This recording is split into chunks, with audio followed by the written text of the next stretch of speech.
It down, that's a little bit loud. Right. Engage. Engage! That's my terrible impression of Captain Picard. This is actually a really good game. I was really surprised because, you know, some of these online games can be very repetitive, but I was playing the Romulan mission yesterday, and I was really surprised how amazingly political it is. And it has a lot of ramifications for the world we live today. Especially, there's a lot in there that reminds me of Syria. But I'm going to start with a Klingon, or a Gorn actually. Yeah, I'll go for a Gorn. I've always been a fan of the Gorns. And he'll be an engineer. Let's have a look at the presets. Or I'll go for something resembling the original. Oh, head. No hair available. Colour. Eye colour, yeah, I want to change the eye colour to the original. I want to make it look as much like the Gorn that we saw in the original series.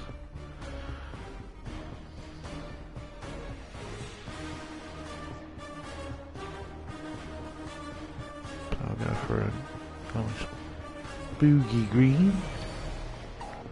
Wasn't the eye colour changed? Oh, bollocks to it. Always mod it later. Swagger. I'm going to go for a creature, because that's how it walked in the original. Okay, alright. It's got to be nice and tall. 8'7". This is one race I really wish was in the new series, because I've watched quite a few of the episodes of the new show, mainly at my sister's, because she's got Netflix. I've really got to get Netflix this year, but I want to get control of my debts first, because I haven't gone insane spending wise, but I'm not exactly comfortable with what I've been, you know. Got to be sensible with your money. Right, let's have a look. Fucking.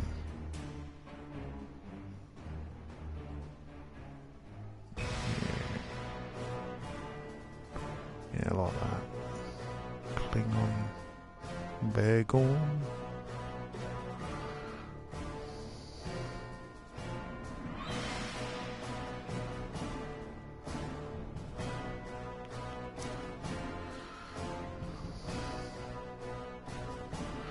Oh yeah, so he's Doofer. I can't remember what it's bloody called.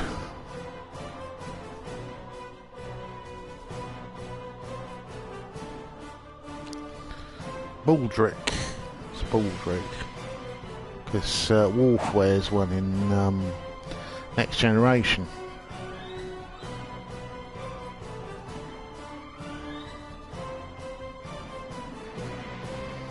I'll have mesh. Right, mesh. Chest. Sorry I'm not being very vocal at the moment. This is all new to me. I've never done a member of the Klingons. I've done a Vulcan from the 24th century, and I've done a original series human, and oh nice, you can alter the shoulder pads. You can have him sort of a bit like Judge Dredd. Let's have a look what we got here. Oh, that's very swanky. I'll go with something like that.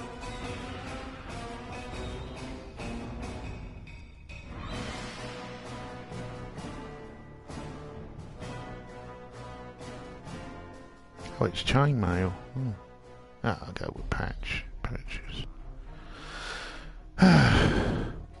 Yeah, if you've noticed in the description, I am going to get to that eventually. I watched a video earlier, and it's amazing how history repeats itself. Absolutely amazing. It's cool. I'll call him after my favourite Dinobot.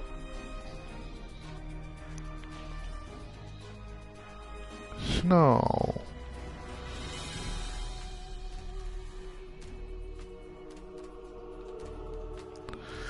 Oh.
Great.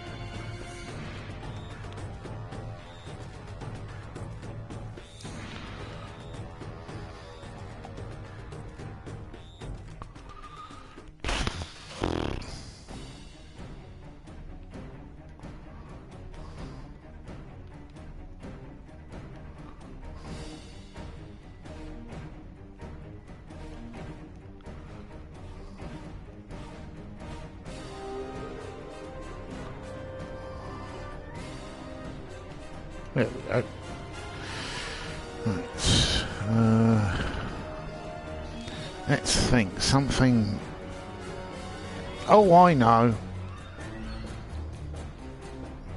It's the one I always use on other games.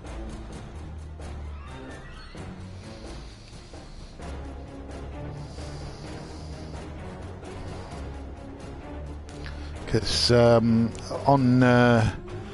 Star Wars Dark Forces 2 Jedi Knight, the main villain of that, he's got his own private Star Destroyer called the Vengeance, and it just sounds so cool.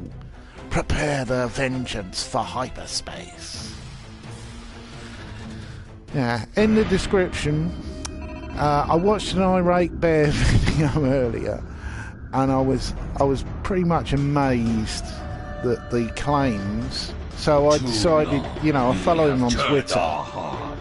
So I looked up him on Twitter and I started asking questions about exactly what his points were. Because one of the claims that he made was just absolutely fucking barking.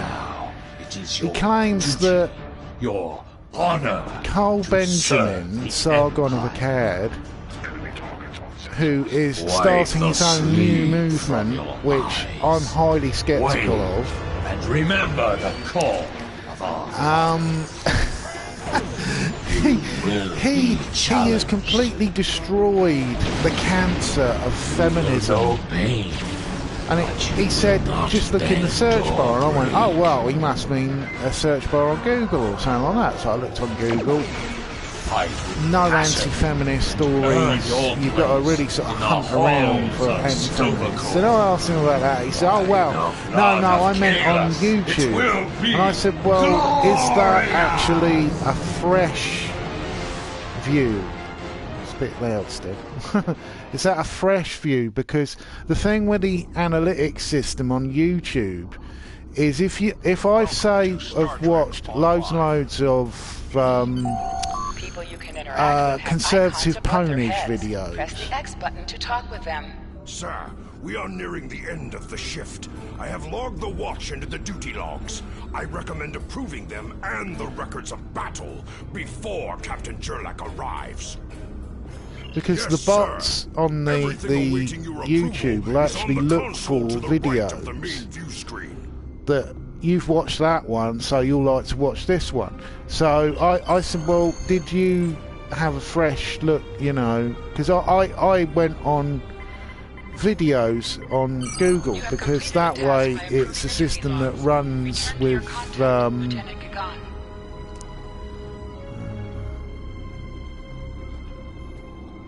it's a system that runs without knowing your previous history. It's like a fresh take.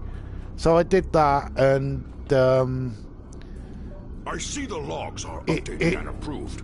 it didn't show any of this supposed takedown of feminism. So I asked him again, and in the end he told me to fuck off. And I was like, this feels so similar to the death of the atheist movement, Atheism Plus, because I was connected mainly with the Facebook groups that were in Atheism Plus, because I was slightly attracted at first, because I'd only recently converted over to being a full atheist, admitting, you know, that I was wrong about faith. And I even apologised to some people who I sort of said things to them when I was a Christian I really shouldn't have. So, where are we going? Oh, yeah.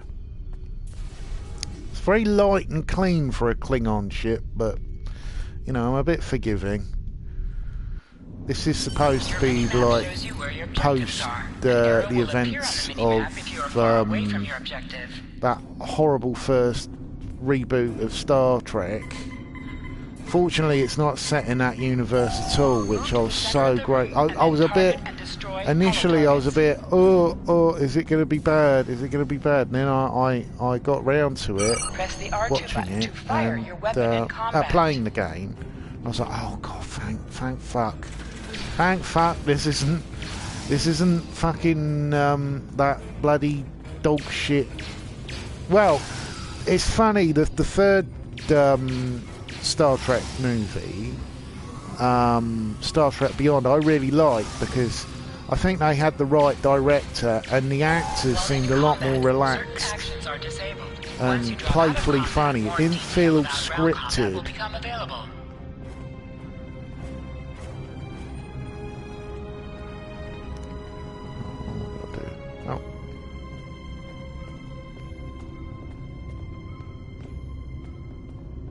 Go back in. So Klingons have got sprint, press and hold the left stick while moving.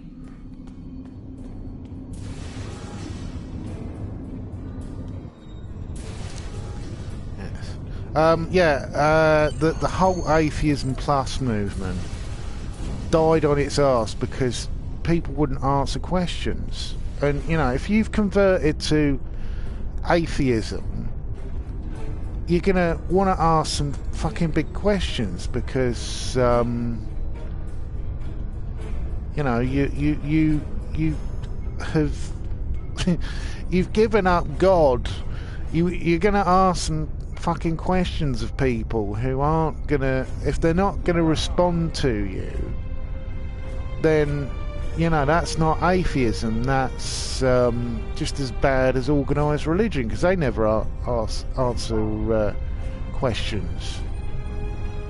You know, the big questions in life, they will just say, oh, well, read the Bible.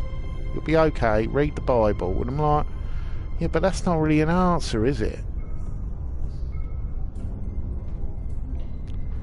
But, yeah, so Atheism Plus died because... well, a lot of people blame SJWs, but in hindsight, I think it's the same problem that Carl Benjamin's Liberalists is going to die on its arse from, where it doesn't have a uniting force behind it.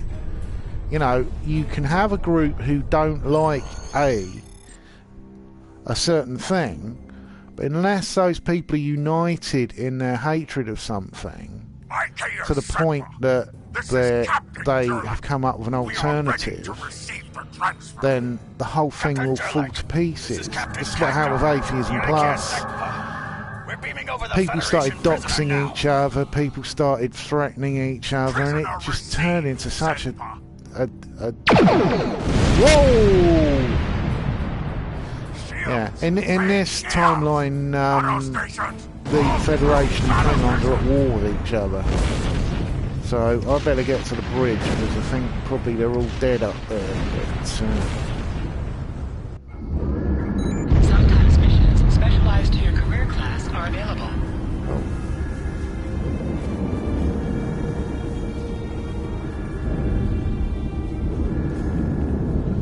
Can't help anyone. Ah. I'm an engineer. Do some engineering. Does make me wonder if I choose different thing like security or so, is the game different somehow? Because you know, I like that when you got a lot of replayability on games.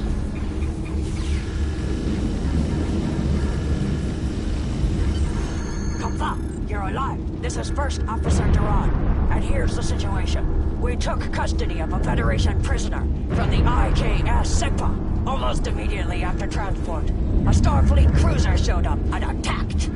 We took some severe damage, but our security teams are tied up all over the ship, so I need your help securing the lower deck. Grab a rifle from the armory locker, and then make your way to the lower decks. I don't know how they were able to enter our shuttle bay, so check the bodies for anything that could give us a clue as to how they were able to board us. One or two of them might be carrying something useful. Once you've equipped the rifle, you can press the Z key to make it your primary weapon. Oh no, don't... Oh. I haven't had any crashes with this game yet, but, you know, online games you have to be a little bit wary of. Sometimes they are prone to crash. So, I'll be careful. Go to the armory locker in this room and interact with it to get a better weapon.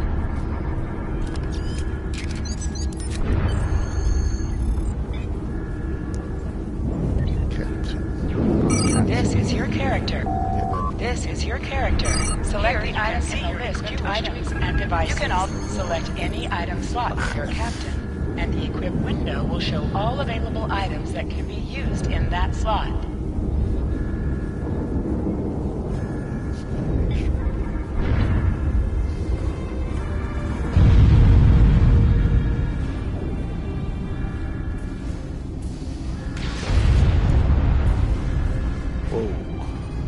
Press the triangle button to switch between your two equipped weapons.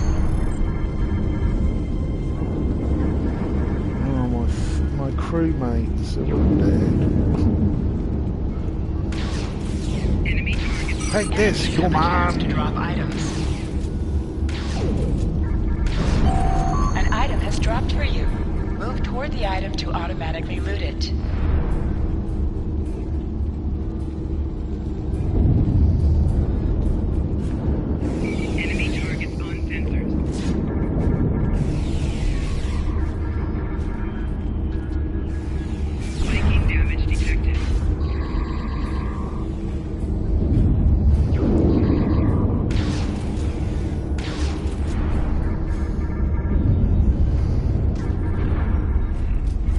Buddies.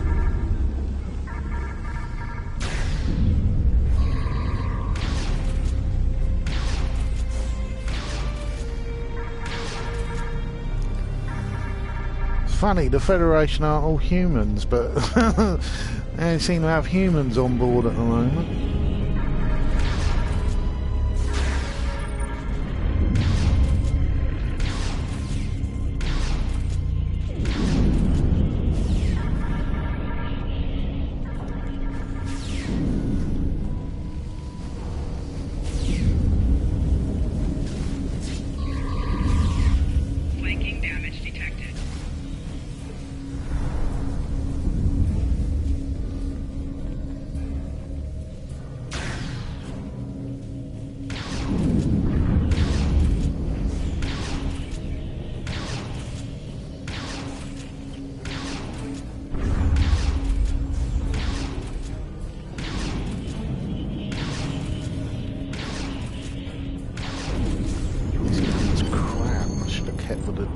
disruptor pistol.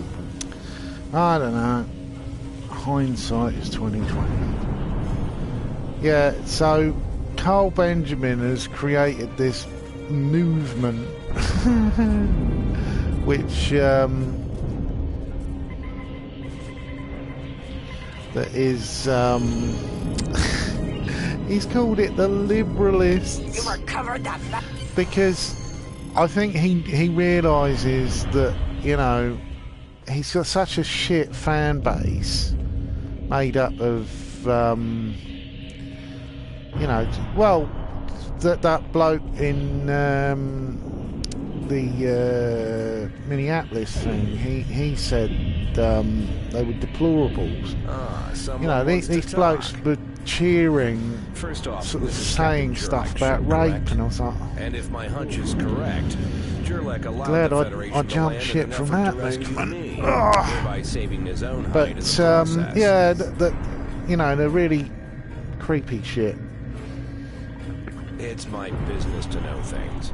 This game's got the Dominion in it, and the captain's betrayal, I was playing yesterday, and it had Hirogen in it, and I'm a massive Hirogen fan. Chain of command, so predictable. Challenge the person above you to a duel to the death. I spent most of today in bed because I had a really bad stomach. That's why I wouldn't have even looked at Irate Bear's video had it been a normal day, because I don't normally watch individual videos. I was so bored that I was just sat there with my Kindle flicking through and just came across this video, and his excuse is, oh, I was in a hurry. I'm like, well, yeah, but that's not really a very good excuse, is it? You know, if you can't put into words what you actually mean, maybe don't do a video about it. Still, this is what I've seen loads of times over the years. The worst culprit for it is Brett Keane, who would do videos daily, and you'd watch them and they were terrible. And he'd go over the same subjects again and again and again and again and again and again and again. And, you know, he was about the worst person to watch if you were trying to consider switching from being religious to being an atheist, because his videos didn't really make a lot of sense, and they relied a lot on pretty much saying, if you're in the Christian camp, you're an idiot, which is really ironic years later that he converted back to being a Christian. I think it's because everyone could see that he was a bit of a prick, really. But yeah, people seem to think a lot of output will mean a lot of attention, and it doesn't always mean that. You know, one of my favourite YouTubers is a bloke called Galen Halcyon, and usually he'll do like 1 or 2 videos a year, but they're always really good and they're always well thought out, and he treats it very much like, you know, members of the Klingon Defense Force can challenge the officer above them in rank in a duel to the death. If they win, they earn the position that the challenged held, up to and including captain of the ship. The doors on the other side of the room will bring you to the might not agree with what he's saying, but they're so well made that you're sort of like, I take my hat off to you. Then you've got ones where people make videos and they're really short and they're fucking awful. You have arrived, and I stand for the weak cannot. You think you can kill me? Enemy targets on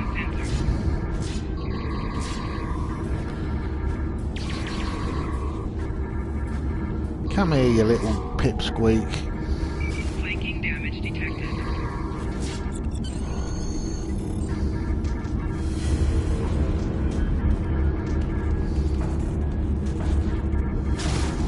Oh, right in the gut. Funny, because Klingons have got 2 sets of internal organs. So they had that in an episode of The Next Generation when Worf was paralysed. Sir, I see you are Captain now.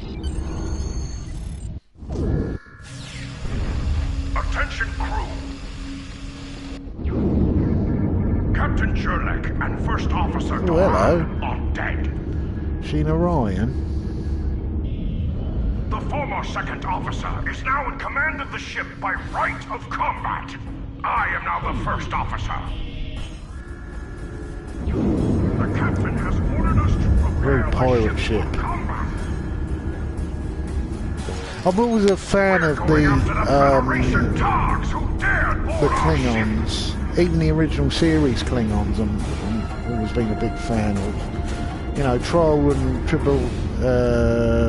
Tribulation or something like that it's called. The Tribbles episode. Engines and shields are online, sir. That was one of my favourites of the original series, and it's got Klingons in it that were just like, you know, humans painted orange. They basically were like a crew of Donald Trumps. Congratulations, warrior. Take command. I need a new chair. Captain, there's no sign of the Sigpa on scanners. We don't know if the feds destroyed her, but I suggest we not worry about that just yet. Engines and shields are operational, but we need iridium to facilitate immediate repairs to other systems, and our iridium stores were lost in the ambush. Fortunately, there are some asteroids in the vicinity that might have what we need. Good. Kagan has joined your crew.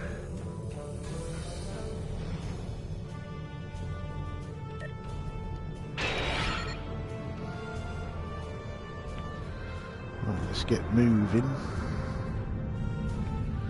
Oh, it's got the cloaking Use the device left stick switched to on. pitch downward or upward, as well as to turn left or right.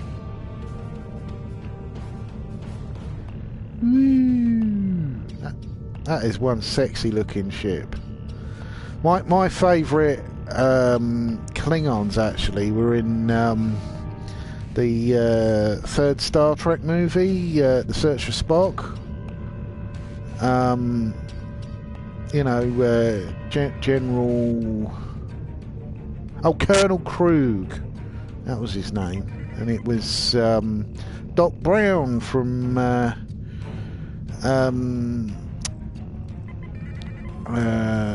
to the Future. Why aren't the weapons working? Oh, I've cloaked. That's the sound effect they used in the Next Generation onwards, because the original one was sort of like a real sort of hodgepodge of sounds. Full stop! Sir, I recommend we use the scanners to see if this contains any iridium.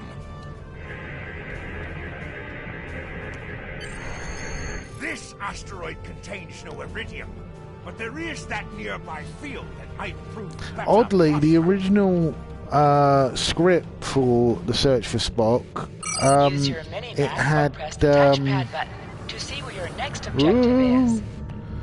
crash into the fucking... Sir, I recommend using full impulse to reach the asteroid field. Yeah, we're at full. Hold the up button to activate and deactivate full impulse. Helm, full stop! Scared. Sir, I stopped the ship this time. Promising results, sir. Calibrating the scanners for a better look.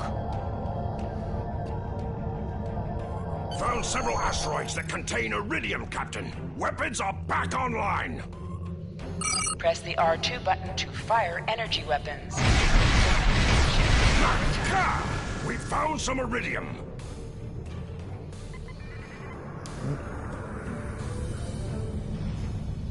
An item has dropped for you. Move towards the item to automatically loot it. Yeah, I know, dear. No need to tell me. It's funny that the voice thing that's actually, I think it's, I don't think it's Warning. Ship is under attack. the Next Generation actress Majel Barrett. Well, actually, she was in the original series. She was Gene Roddenberry's wife. I think it's probably, well, she died, I think, back in like Warning. Ship is under attack. back in I think it was 2002 or something like that. But supposedly she was really nice and really bonkers. There's this channel on YouTube called Omega something or other. I think it's Omega Directive, and the bloke does short videos from interviews with Star Trek people, and I can't remember her name. She plays Deanna Troi. She's very funny. It's odd because in the original series, in Next Generation, her character was the one that I used to... Well, she was nice in some episodes, but it was a little bit melodramatic and all that. But when you find out about how happy everyone was on that show, because the major difference between the Next Generation and the original series is most of the people in the original series hated each other. You know, and they were very odd. Oh, this is a Federation ship, so I better line myself up properly so I can get a really good shot and knock out its weapon system. We'll get a good blast on it. I keep getting this mixed up with another game. There was one that I absolutely loved. I had on the PC called Star Trek Academy. And later there was a Klingon Academy, but I never managed to complete Klingon Academy, unfortunately. My PC died. Get us the fuck out of Dodge. Engage the cloak. Ah!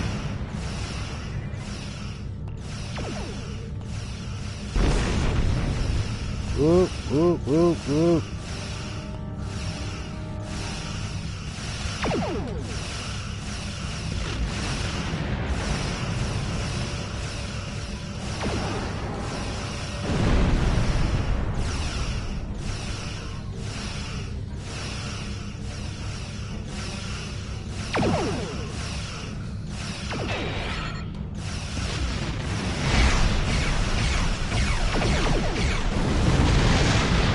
Say that, you bitch.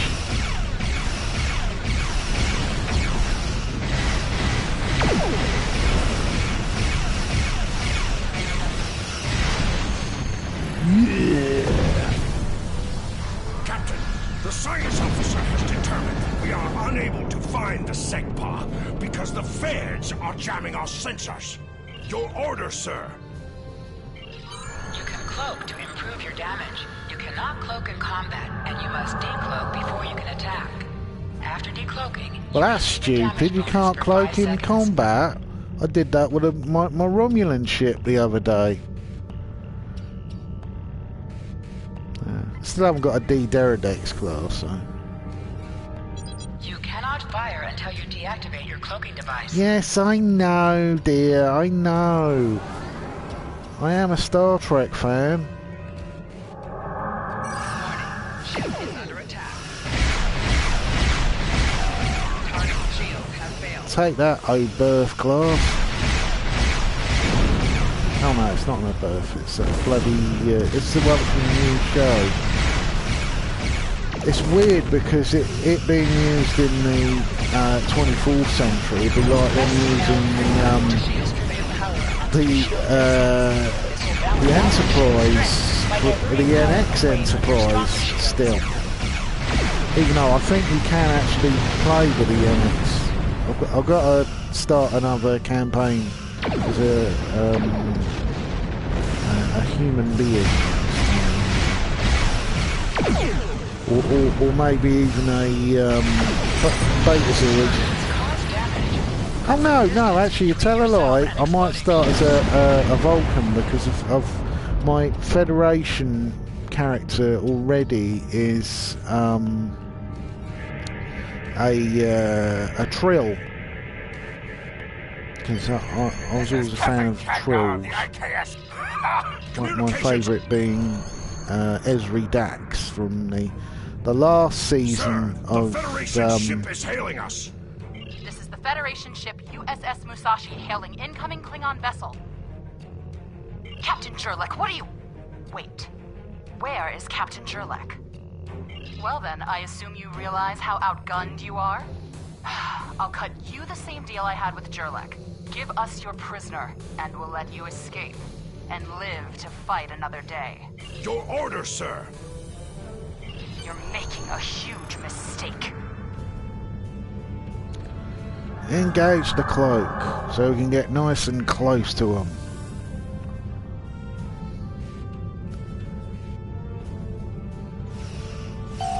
Press the circle button to activate high-yield torpedo. High-yield torpedo will increase the power of your next torpedo attack. Come on, line him up.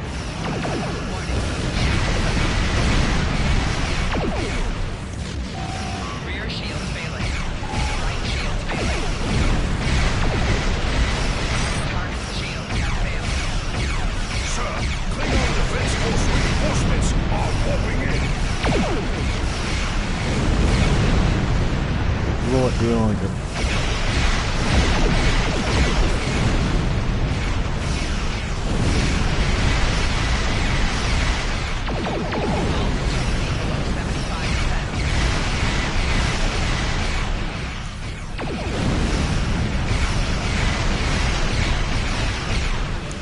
Yeah, I sort of said my piece about Irate there. You know, I like some of the stuff he does, but I do think he takes points to too much of an extreme. You know, it'd be much better if he was a little bit more open-minded. We're going to stay here while... You know, this whole being anti-SJW thing is so now... Well, I actually think it's dead, personally. It's you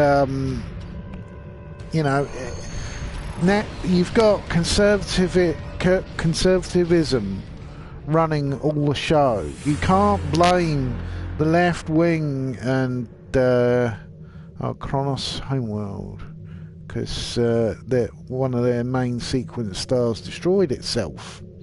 And it wrecked their atmosphere, because that was the plot line in... the one with my prisoner. Congratulations! We've captured him many times, but no one has ever actually gotten him as far as Kronos before he escaped. He's quite the prize. Beam down directly to the prison here in First City, and we'll make arrangements for the prisoner transfer. Kronos prison facility out.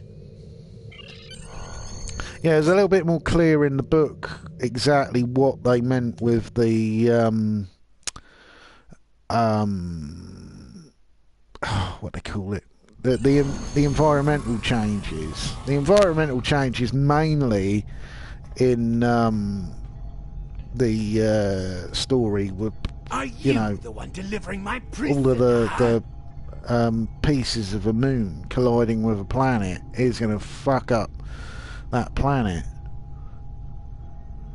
Guards! Incoming!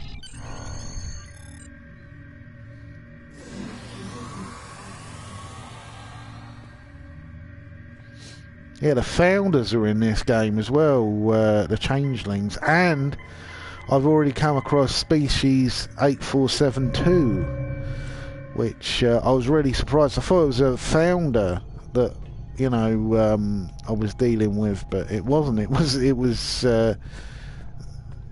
quite a space battle as well, because my ship at that time was just a Miranda class, and having to deal with a ship, an organic ship, was really sort of, you know, it blew me up about 4 times before I finally got it. And it was also fighting 3 other ships at the same time.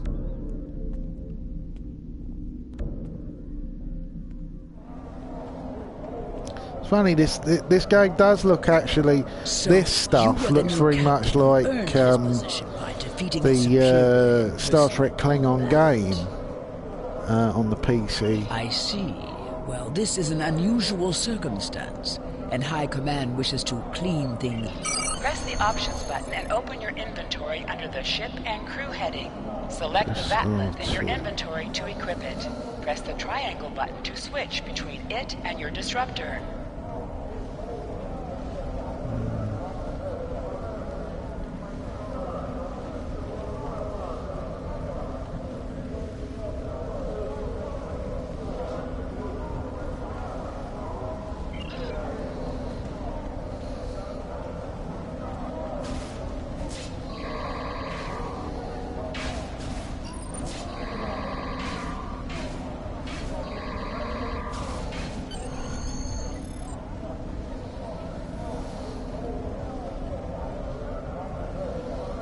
Anyone else? No.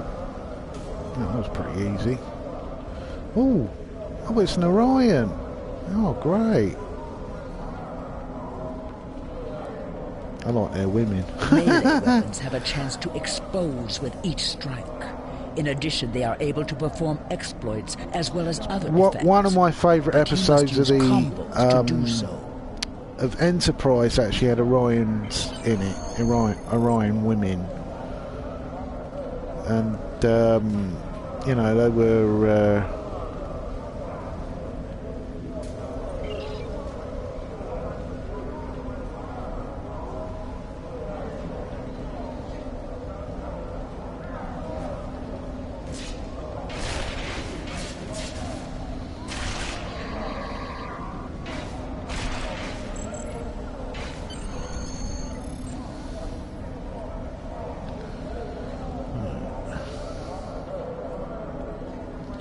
You successfully challenged your superior officer in personal combat. In addition, you have proved your prowess in melee combat here in the Warriors' Hall. Take this kit. Kits add abilities that you can use in combat, based on your chosen profession. You have received a kit appropriate to your profession. Press the Options button and open your inventory under the Ship and Crew heading. Select the kit in your inventory to equip it. With a kit equipped, you will have new abilities that you can perform in ground combat.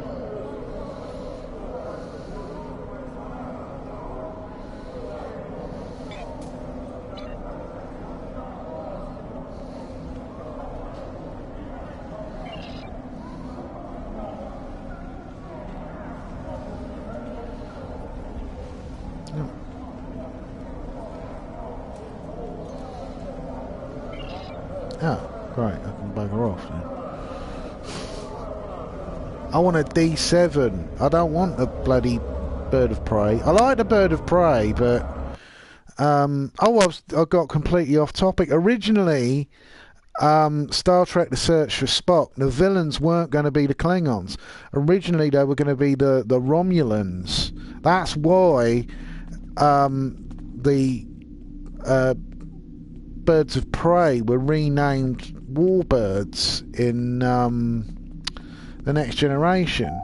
The Bridge Officer Trainer is where you can add or change the abilities of any of your current bridge officers.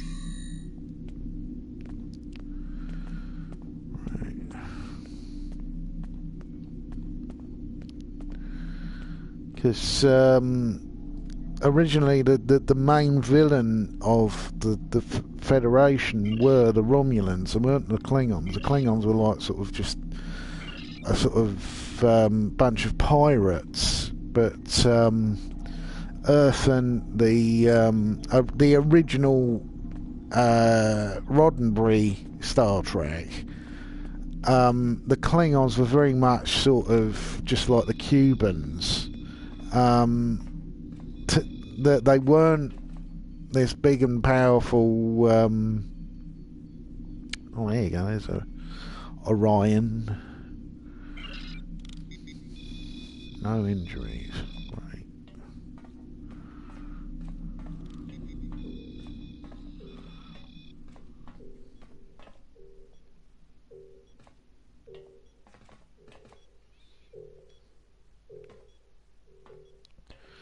Yeah, the Orion, the Romulans were very much like supposedly the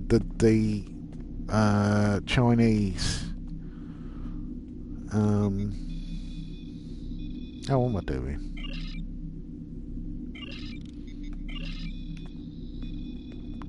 Give me some sugar, baby. We can go and lay some eggs.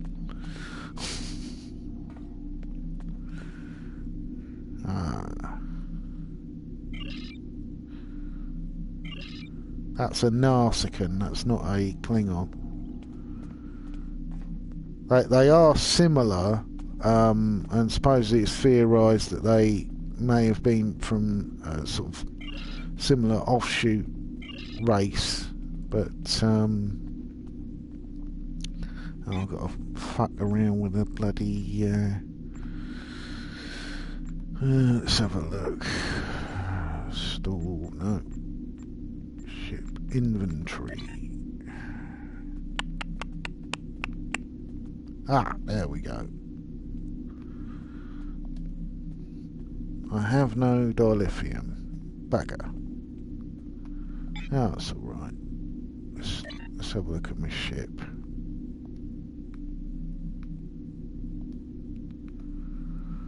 No.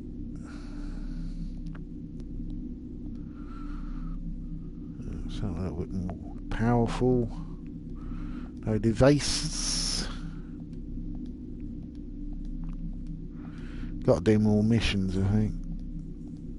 I haven't even got a full bridge crew yet, but I will eventually. Right. Where am I going?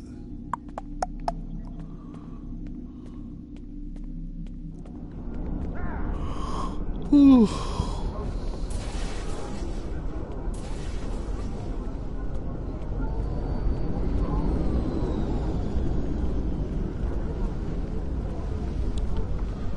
I was really pleased that this has got tons and tons. See, there's the queue. This has got tons and tons of different Star Trek races in it. So when I was playing the Romulan breakaway group, they're a breakaway government from the Tal Shiar, who are the sort of paranoid schizophrenics of there he is, Star Trek. the hero that brought us a Federation prisoner.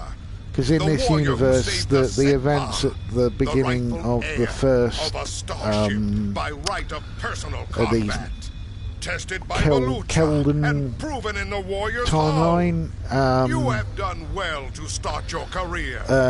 Romulus is destroyed, but both now, before planets, you go flying off to find your adventure, Romulus and Remus are destroyed due to a natural event. And first off, there is the matter of Lieutenant Doran's husband. What's left of the population are the breakaway group of Romulan Republicists. That's what my group's connected with, and the Tal Shiar. And the Tal Shiar really want to sort of have Romulus as it was, and they're run by. I can't remember what the name of the character. I think Celia or Celia or something like that. She was the alternate timeline daughter of Tasha Yar, who, because there was a story called Yesterday's Enterprise, and the Enterprise C went back in time and altered events, so the Klingons and Federation stayed at peace because they rescued them. That's it's a Ferengi.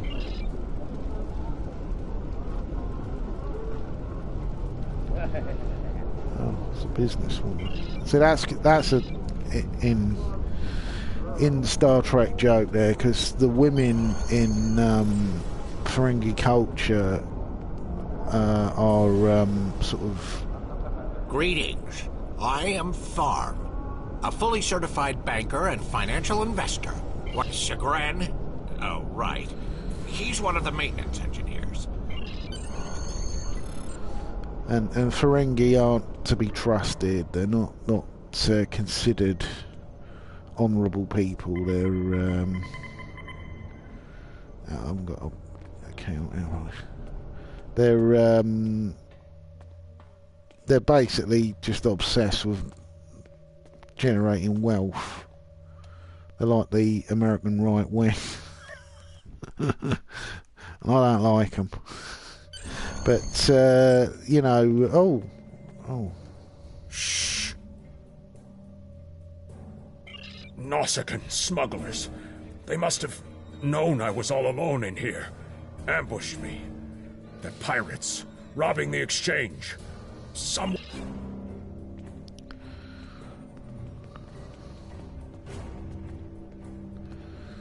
get my gun out.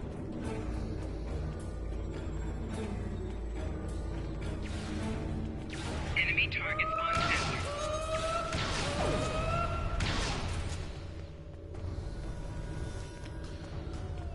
Little bastards.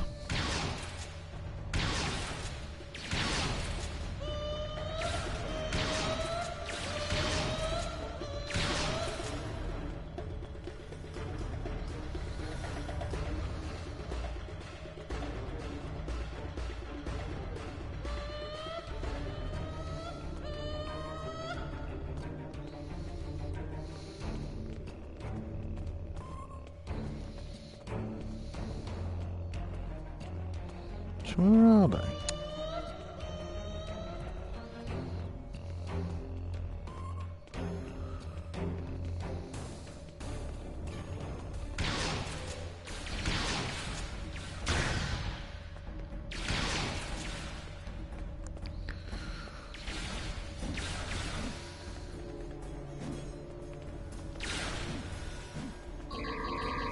Flanking damage detected. Personal shield losing power.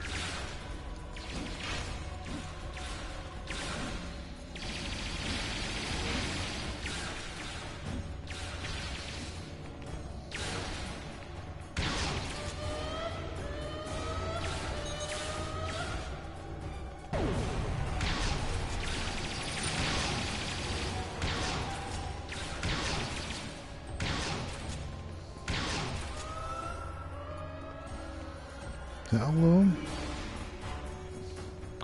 The annoying thing is that they show up on the bloody map and until they're completely dead, which is a bit annoying. You fight well. You've given me time to recover my strength. But now I must find Majorog and put an end to that miserable Takek's treachery. Tell him, Chagrin. Who am I? Majorog! You're nothing but a smuggling Yenta! I've had enough of you, Chagrin. You'll pay for my losses with your blood. Oh.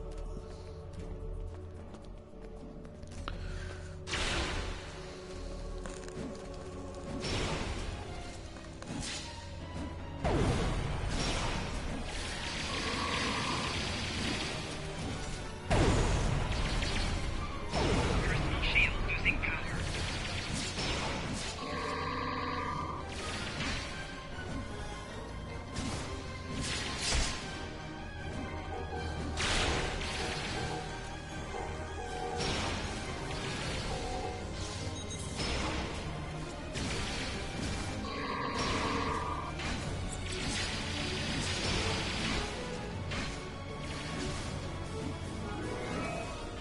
Gotcha.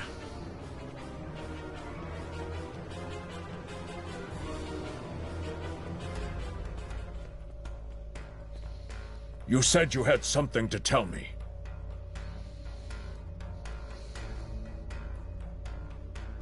I understand.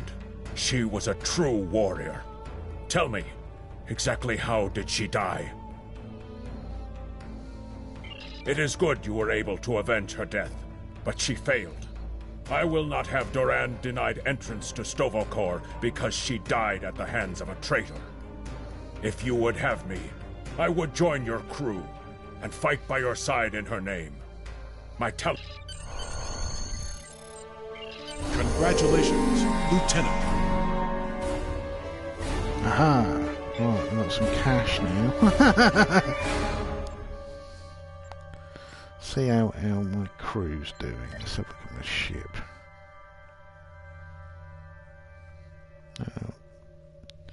Got most of... let's have a look in inventory. No. Yeah, that's my stomach grumbling because... oh, God, I was in a real crappy state earlier. Ugh. Right, I've got to refine the stuff. What exchange rate is?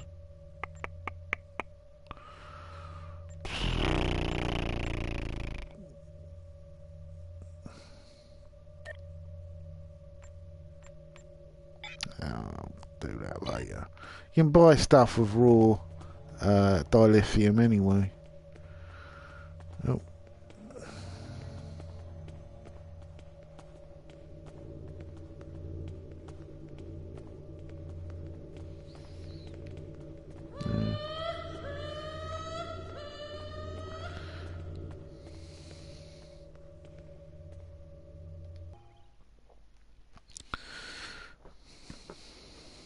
Yeah, Stovercore is the Klingon afterlife, and it has a lot of similarities between Egyptian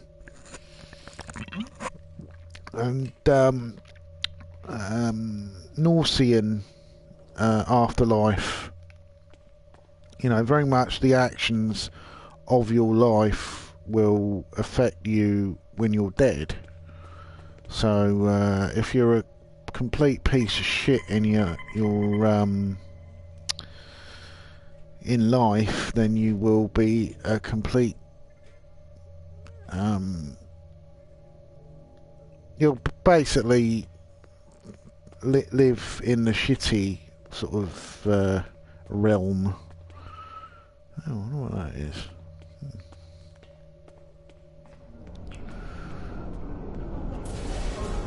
You know, there's a lot of beauty in the Egyptian idea of an afterlife, in that, you know, really this life is nothing but a waiting room. It's the next life that everything matters.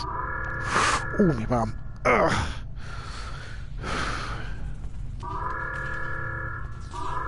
I think the term shit for an eye of a needle and That prisoner you dropped off escaped with the help of 2 accomplices. One was a male Orion, and the other a Nausicaan. The Orion caused a commotion, filing a complaint regarding... Meanwhile, the Nausicaan made his way into the cell block and shorted out security cameras caught the trio heading for the challenge floor before they...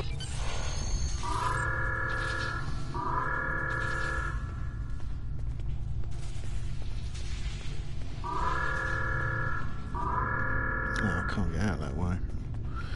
Go around the long way. Blimey. It did cause a lot of damage. Where I got to go? Oh, there it is.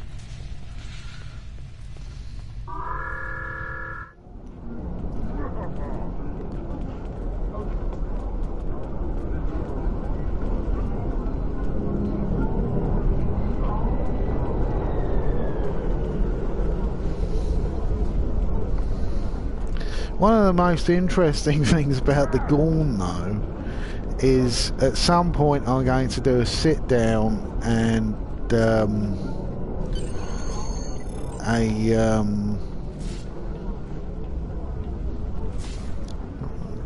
I saw the trio you're looking for. They were talking to Tulok the Tailor right over there. I can't remember what this race is, but one of them appeared in Star Trek Deep Space Nine. This is what I really like about this game, and also there's a very good Star Trek mobile game I've been playing. that has nothing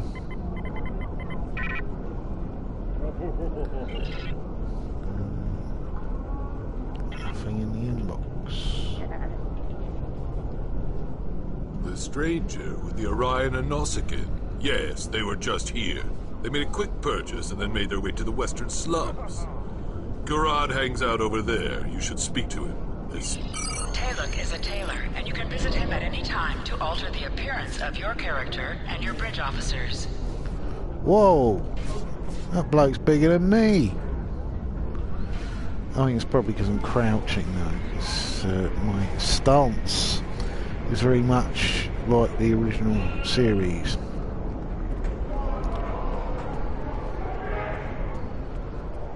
There was a pretty terrible Gorn that appeared in an episode of Orion and a Nausicaa. Enterprise. Is this a joke? I think it was the Mirror Universe one, but they seem to be in a and they rush. tried to make And now I can Gorns see in why. the computer game that went Garad wrong is with always the happy to help pretty warriors of the awful Empire with first anything they might need. reboot Good movie. hunting. It had Gorns in that, but they didn't look like anything. They looked like raptors. This one's just fucking crap. Oh, there we go.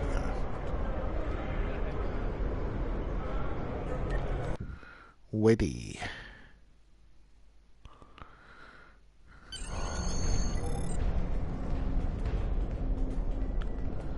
Let's just prepare our weapons, boys.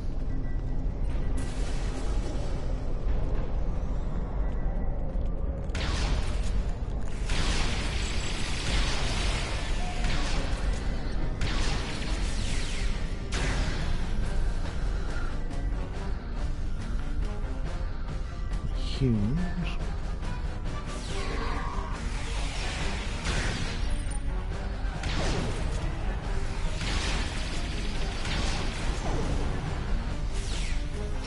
Oh, they are humans.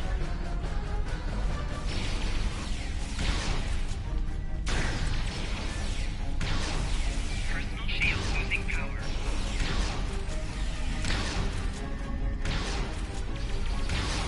There is purchasable content for this game, but I probably won't be doing that till I've really got into the game.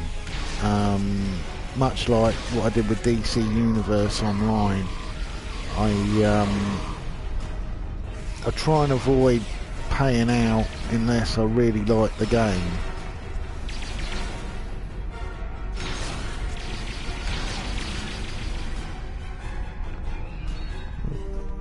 Stomach's rumbling.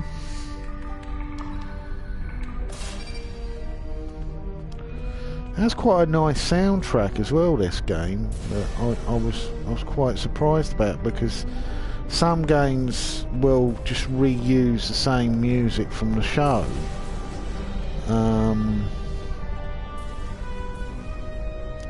But they've caught a lot of the feel of Jerry Goldsmith music and put it onto the game, which I'm glad they didn't go with a bloody awful new Trek movie soundtrack.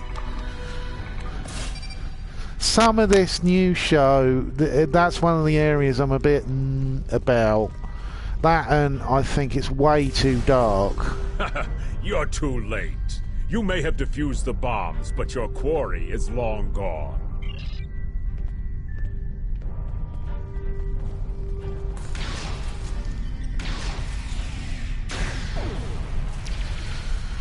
Personal shield losing power.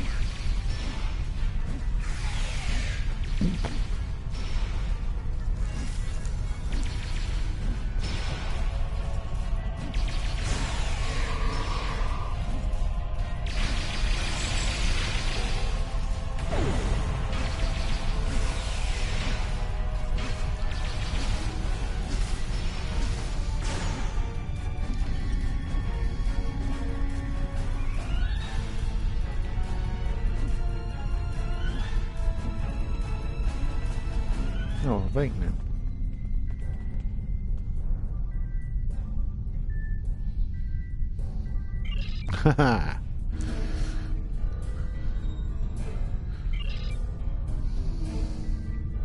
expect a nice one-way trip to Repente.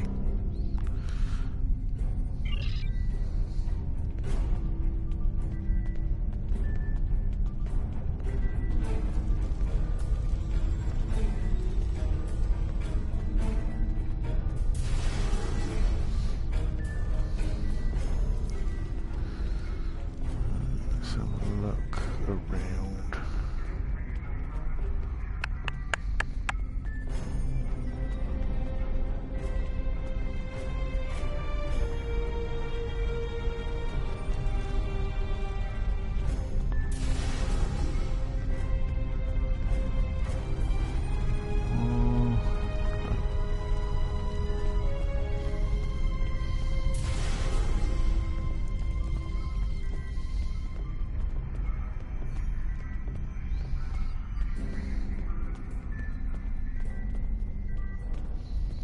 Nope.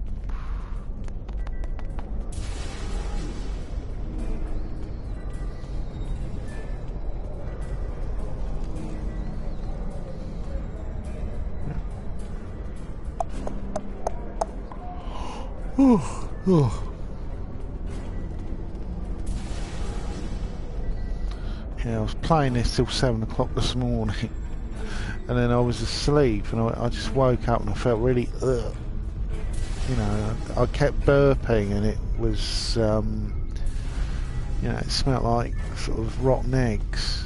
And then about half an hour later, I was like, oh my god, my stomach's killing me.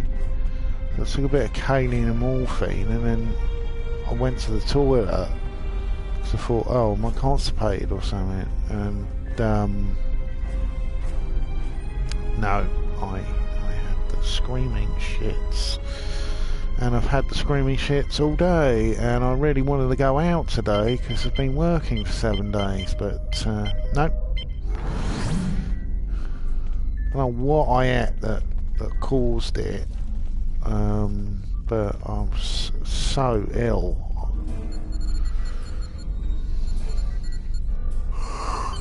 According to the logs, the last trench.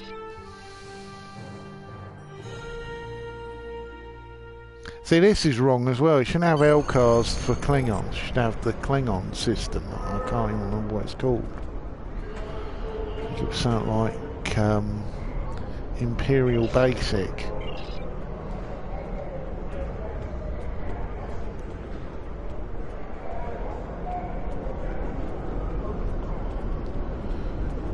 It's funny how there are major differences with the... oh no, I don't need that. With the... Oh, hello. Who's this bird? Oh god. Oh,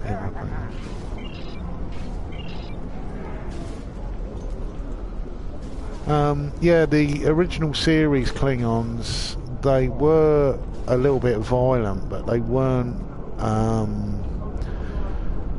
you know, there was a lot of changes done later on, especially in the movies. The movies, they created a completely separate Klingon language, and step onto the transporter pad and instruct the transporter officer to beam you to the shipyard. The transporter here can take you to the shipyard. Yeah, all right, there. Directly back to your ship in orbit. Can't find a bloody door yet. Oh, bloody hell. Sodding map, it's not very clear. Where's the door? Oh, it must be round there. Ah.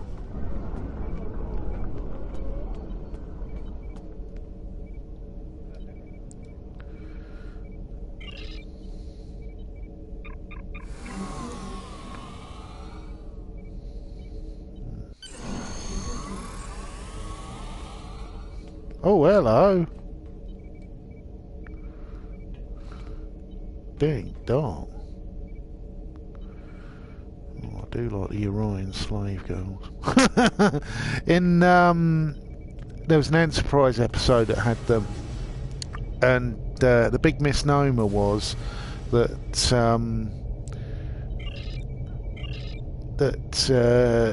the Orion men were selling women, and they weren't. It was the other way round. The women were the ones who were in control of their society.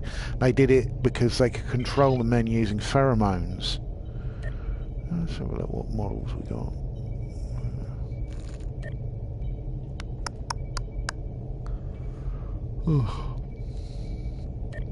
Raiders. It's a classic D7. Oh, there we go. There's a Continga. It's the closest you'll get to the original series. There you go, D7 variant. Because the Bird of Prey, its proper name is a D12. And there's lots of different Klingon variants.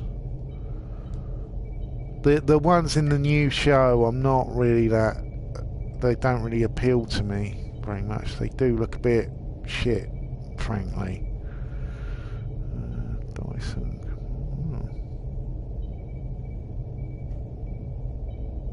Yeah, these ones here, I think, are from the new show. And they do look a bit fucking awful.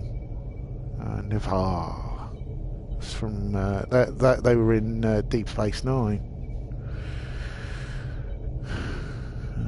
Vorcha. And there was the one that you very rarely see called the Cavort class Klingon Bird of Prey, which was just basically a Klingon Bird of Prey but ridiculously big, because they needed to come up with something that could sort of stand up against the Enterprise D in the story yesterday's Enterprise. See, Brielle class, that is a 26-man ship, and it's not very big. It's so small that they use one in the Voyage Home on Earth. Oh, that's a very old model. A Raptor. That's from Enterprise era. Let's have a look at a small craft.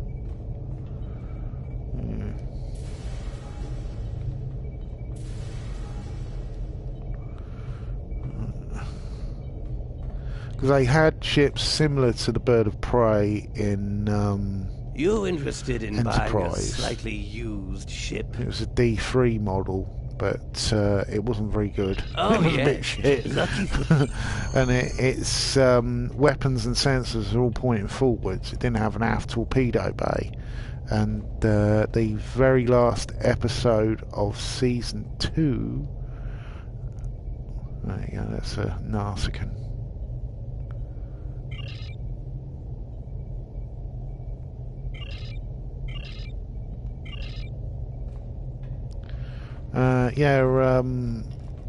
That they were being pursued by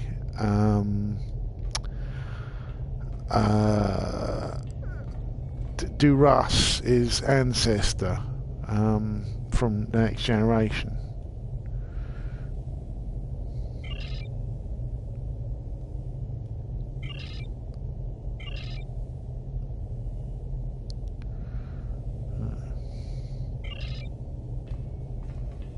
Oh, it's holograms. Oh, I see.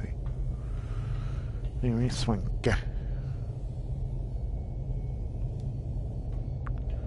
Is that a human? It is a human. Because the humanoid Klingons, they explain that one away in let's see, what ones we got? They explained that away in Enterprise, that it was an attempt by the Klingons to reuse Dr. Sung, his augments.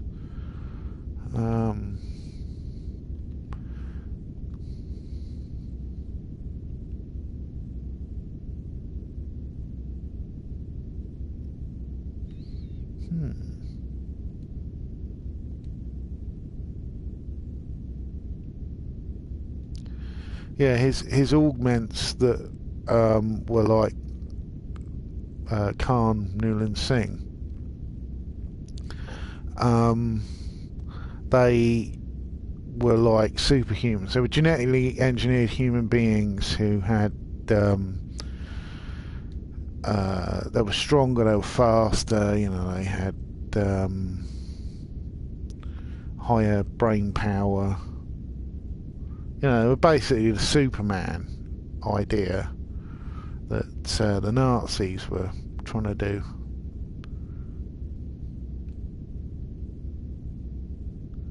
You can have a Klingon ship, you gotta make it look scary.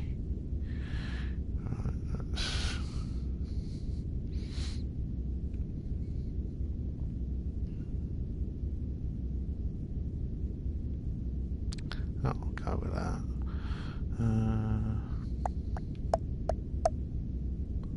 Yeah, oh, I like that. Oh, that's very nice. Let's just have a look through, just see if there's another one. I quite like that as well. Yeah, the augments were the superhumans, and they'd escaped from their prison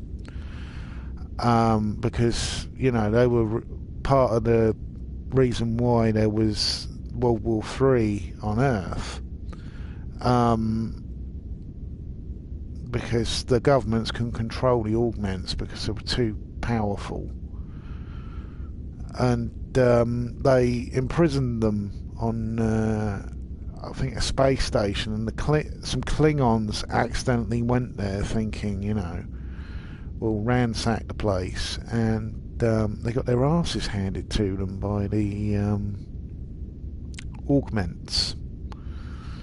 And yeah, yeah, I like that gun set. I don't like the. Let's have a look. Nah, I got that one. It's going to be a hodgepodge. I got a Brio.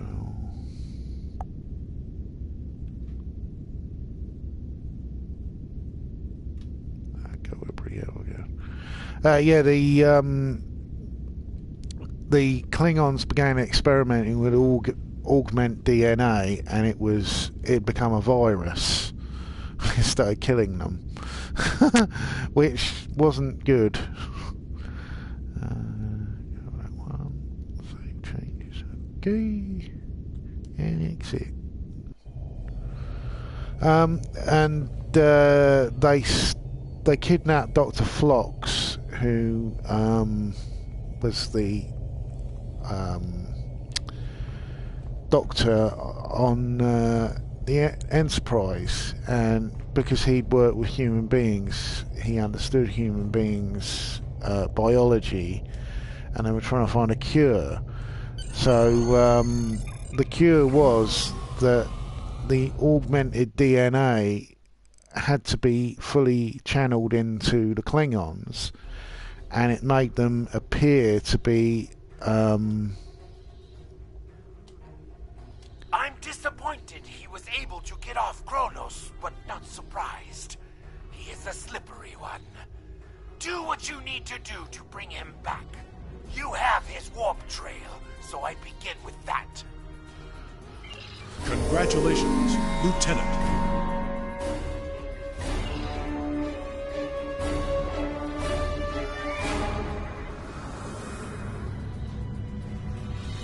Nice.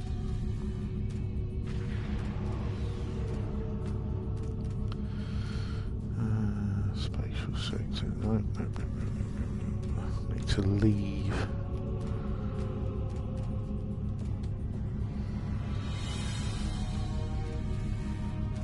Ah, that's not going to work.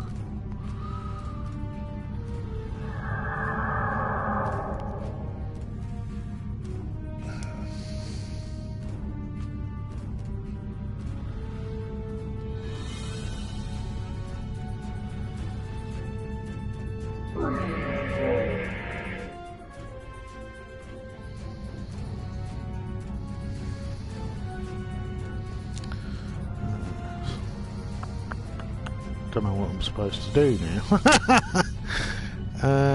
Let's have a look. Oh, depart system, that's the one. Playing this the other day, I couldn't work out how to depart the system. I kept going down to the planet and checking with everyone who I'd spoken to. You are now in sector space. Then I came back and went, oh, depart systems. Did that before when I was doing the Federation. Hold the X button to bring up your captain's commands menu. Select You know, primary mission, when you and then suddenly select travel realise to that you've automatically wasted fly like to your nearly an destination. hour pissing around where the answer was so simple. Right. So this is the open space thing. I'm not exactly a huge fan of it. I'd have preferred it if it was just showing you travelling at warp, but you know, can't have everything.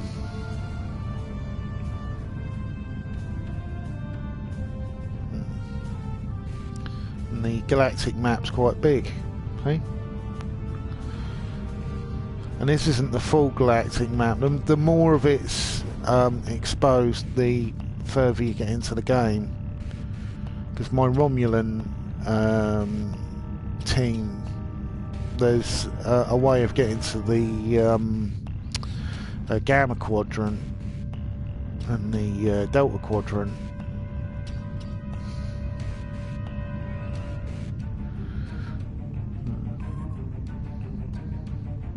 Not exactly keen on all of the new Federation models. A lot of them look a bit stupid to me.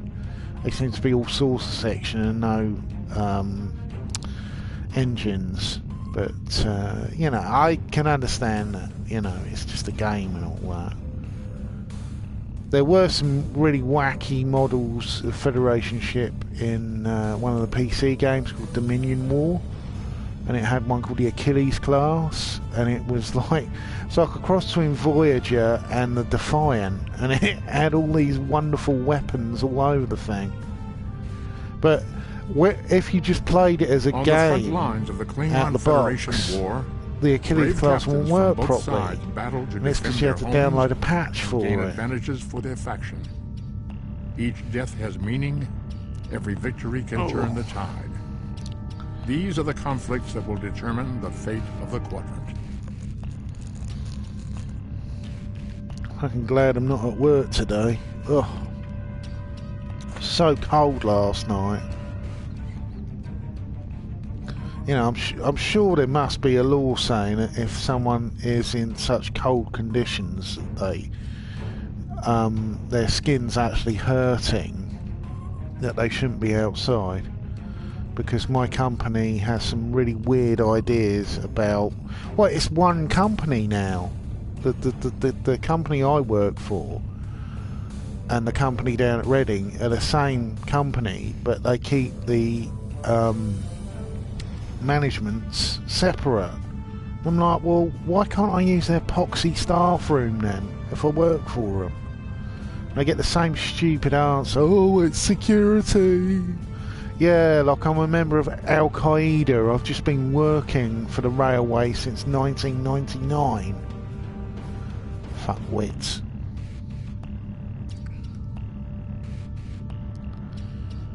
Come on. So this is the bit, like I said, I wish it was at warp drive and that you could possibly increase your speed of approach by going at warp all the time. But because it is a bit dull, and unfortunately it doesn't stop when it gets to the target that you want. So you sort of you can't go off and make a cup of coffee.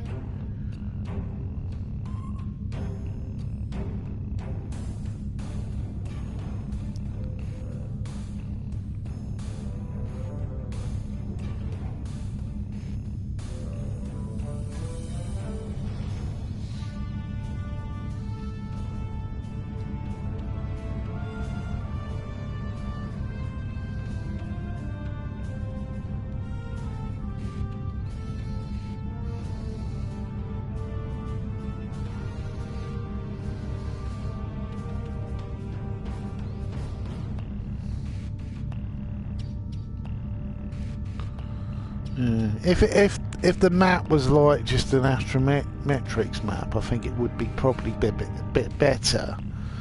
But because it looks like an open space map, it looks a little bit stupid to me. But, you know, I don't know.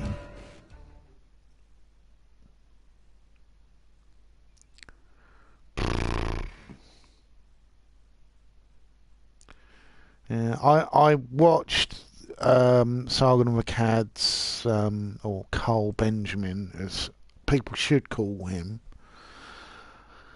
He released this video. I think all of a sudden a lot of his fan base realised that he wasn't alt-right because he said, frankly, he said stupid shit. A lot of it was really stupid shit. Oh shit, he's a Borg. Cloak!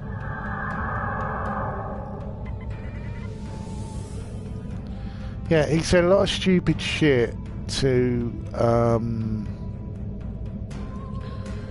I forgot his fucking name. Richard Spencer.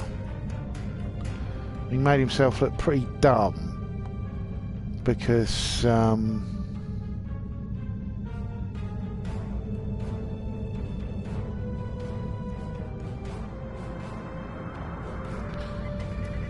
all of a sudden a load of his fan base realised he wasn't alt-right, and a load of them pissed off, and he lost something like a couple of thousand people in one day, something like that. I don't really follow much of him because I find him a very pompous, ridiculous person who doesn't really know what he wants. He's against things, but he doesn't really give much of a reason why he's against things, which makes me very suspicious.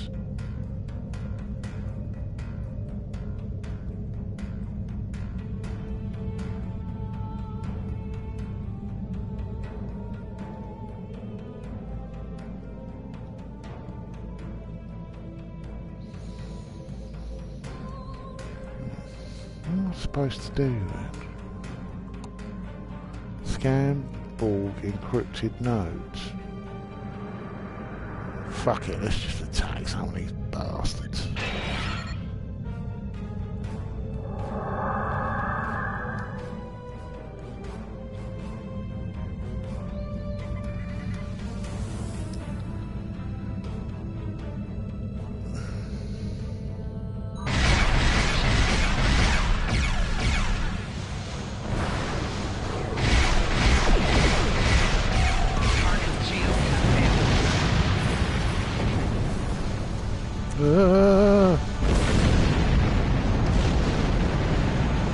Maybe I shouldn't have done that.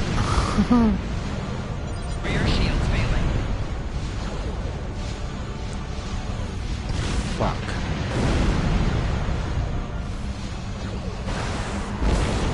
Right shield failing. Four shields failing.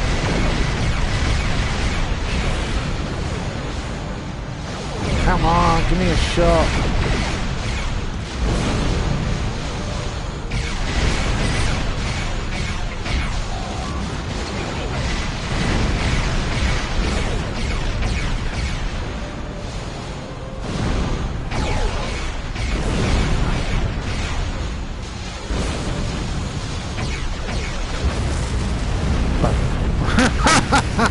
I think I've got to scan it where it's closed. Bollocks. It's not very clear. All it says is scan encrypted nodes. Doesn't say, you know, do it where it's cloaked.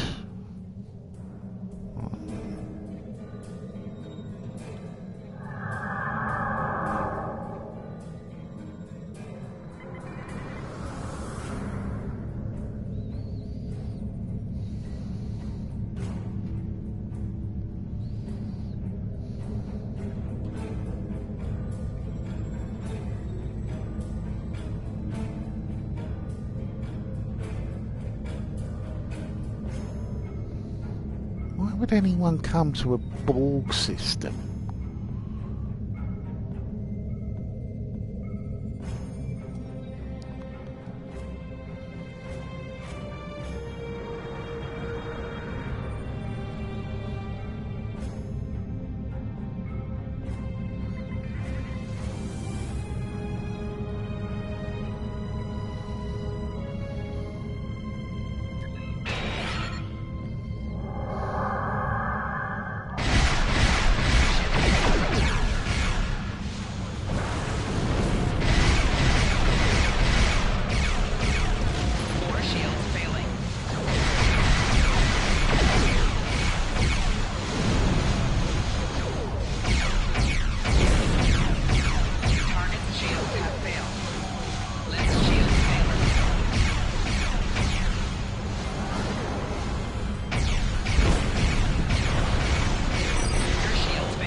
if I cloak and go above the object,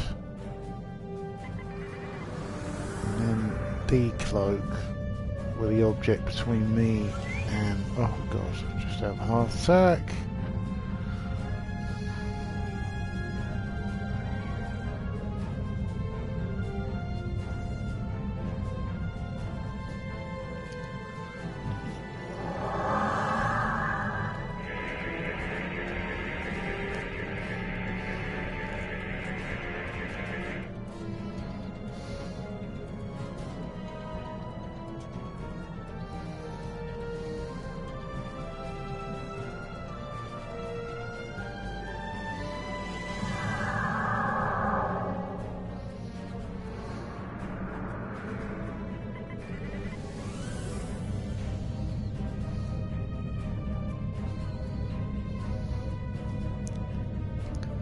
Because there's no way I'm going to be able to take out all these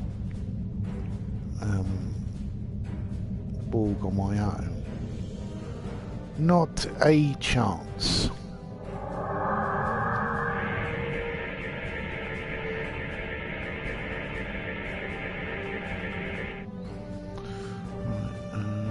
Check my ship. I think I've got some extra doofers for this. Let's have a look. Oh my god, I'm shot at. Ah! Oh fuck! No! Get moving!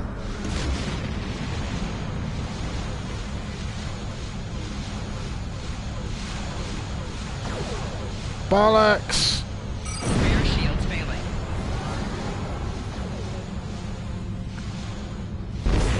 Get the object between me and the fucking ship. Hull integrity below 75%.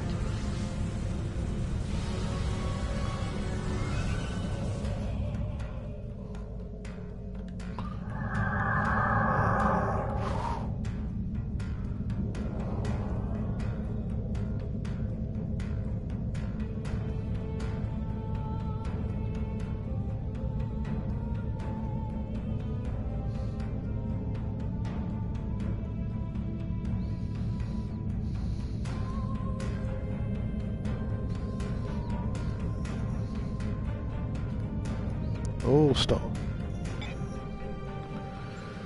Oh, I've got skills that I haven't been bloody Reaching using. each milestone will unlock additional bonus.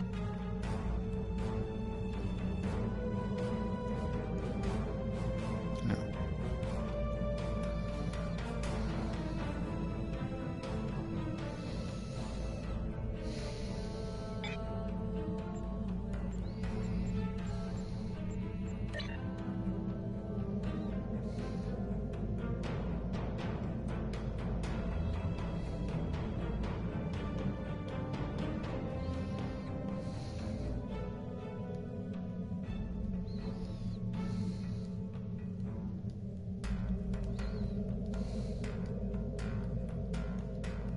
Ah, well, at least it's something. Something new. Just means that the engineer can be on the bridge and can do repairs a little bit quicker.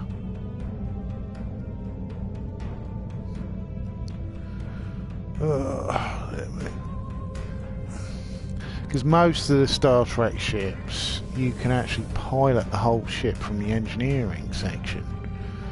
But it's not really the done thing, because you know, if there's like a radiation leak, now you can't control the ship. Hopefully that'll put me in a blind spot.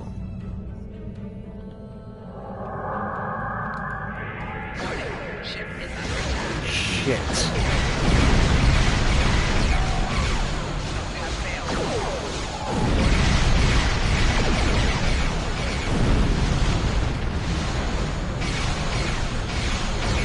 Come on, engines.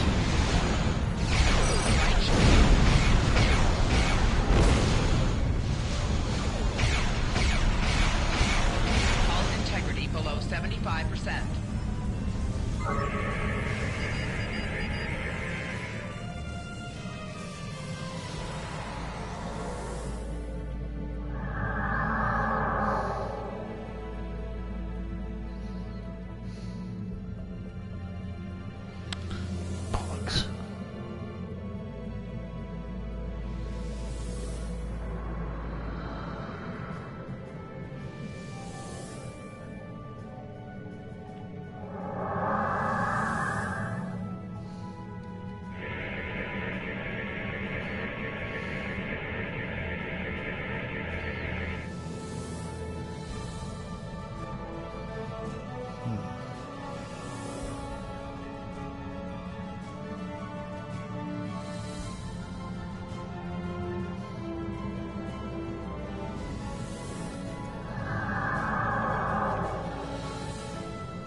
There are missions actually quite a lot like this in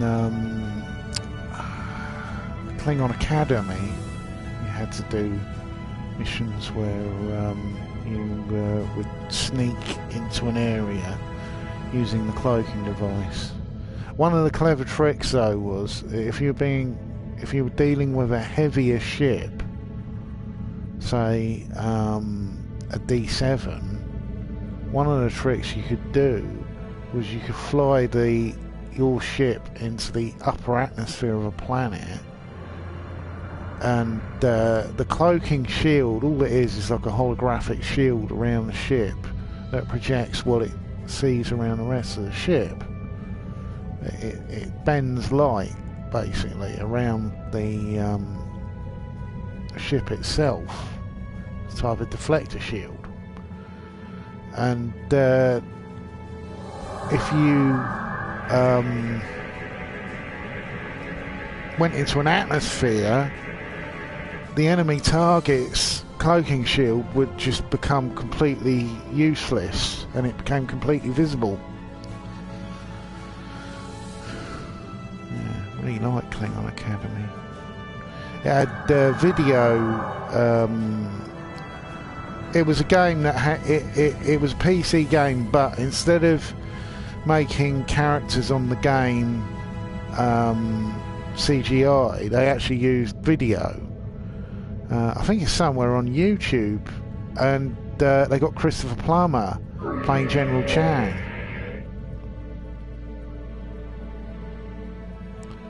And hopefully that'll be clear enough. Oh shit, that fucking probe. Where I can go up underneath.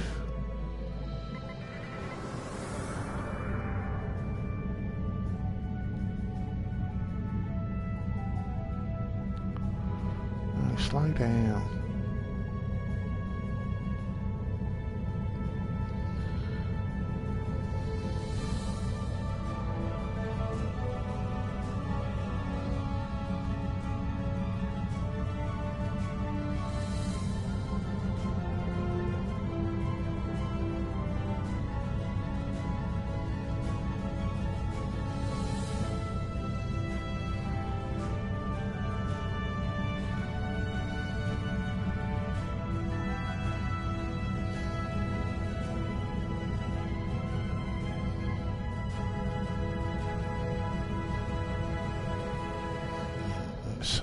Fingers crossed.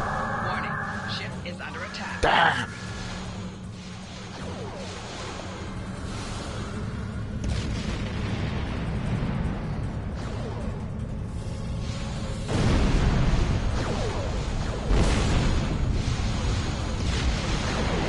Rear shields failing.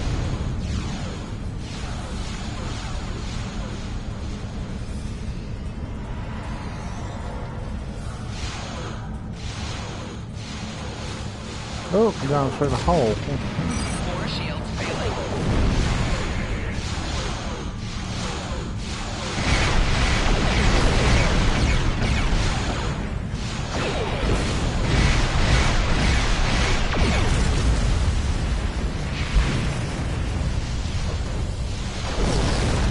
Hull integrity below 75%.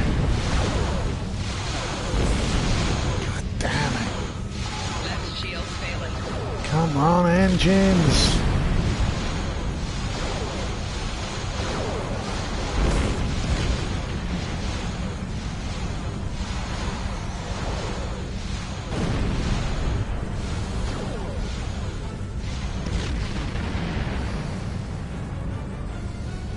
Come on, Cloak! They can't see me, I'm out of visual range. Ooh. Warning, ship is under attack.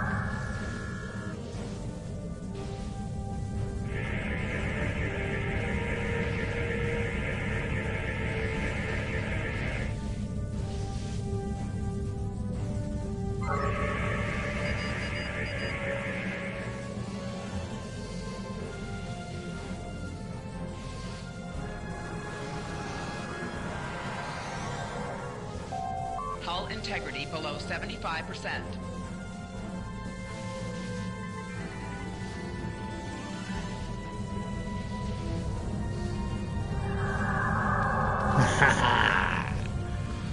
Can't see me now, can you, you bunch of schlubs?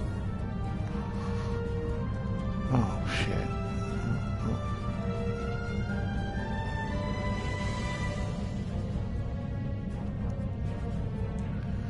Whew. This is toughy. The whole cloaking device idea, particularly in the original series, was just to sort of redo the enemy submarine shtick. You know, the first Romulan warbird that appears in the show, it very much was sort of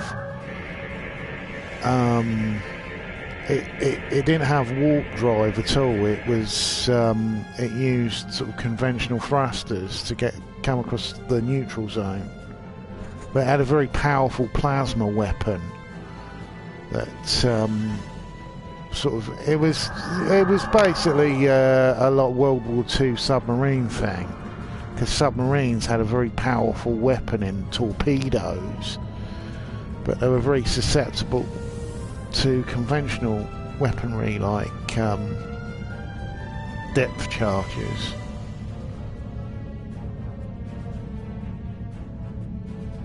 And some of the tricks are used, like when the head Praetorian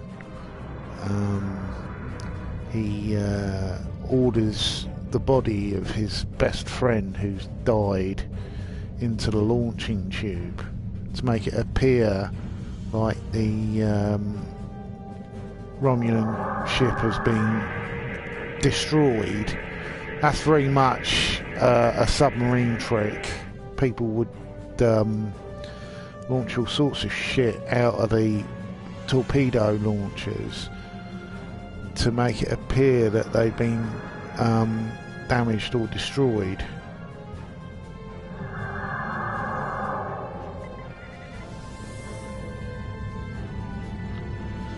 One more to go. And hopefully a load of Klingon ships will appear and we can get the fuck out of Dodge. Because bulk cubes, ooh, that isn't something I definitely can't attack. Right, that's blind spots. See any enemies below me? Just get over the lip. The other thing Brielle warbirds can do that they definitely can't do if you've got a Cavort class, because Cavort classes are the size of the source section of the Enterprise D. Oh shit, it's not activated. Must have done this one already.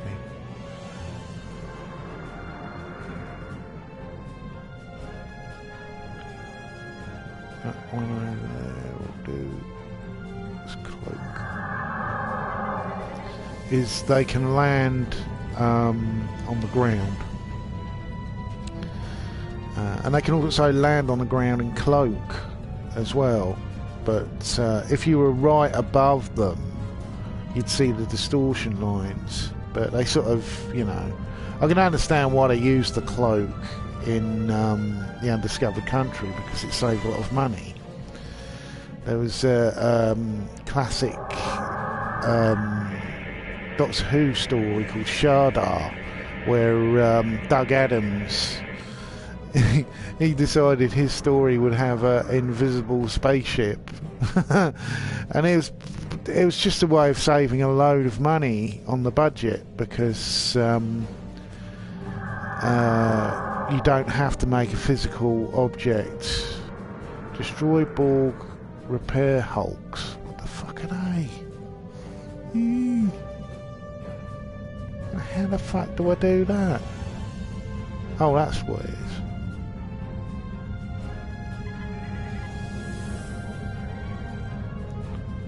So this is going to be tricky. I have to line up the ship so I'm not observable from the... Oh! Let's see if we can get above this and then fire. Just hope that they don't notice. It'd be a lot easier if I had a big battleship. Well, actually no, because big battleships are hard to manoeuvre, but let's see now. Let's move a little bit more forward. So.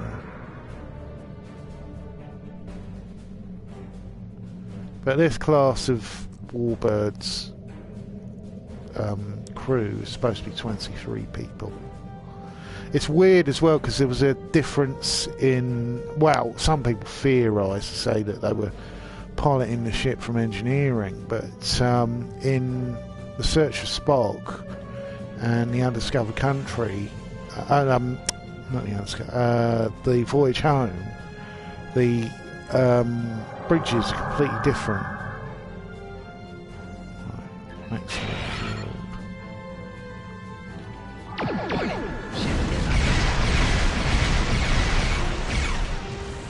Please don't let this be one of those things that takes about 20 fucking shots before it blows up.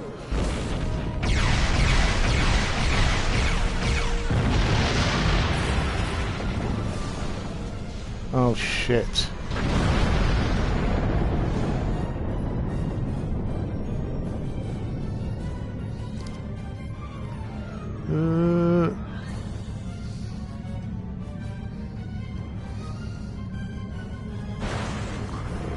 Oh fuck. Rear shields failing. 4 shields failing. Right shields failing. It's not what I wanted. Oh fuck. Come on, come on.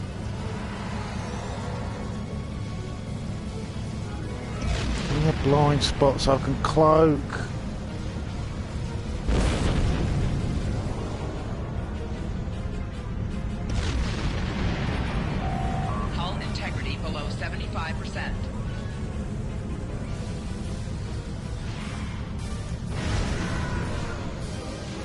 Oh no, I'm in a tractor beam.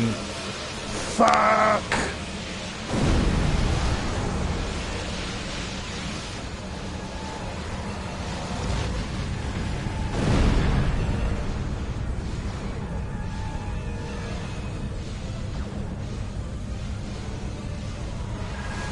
Integrity below 25%. Come on, give me a fucking...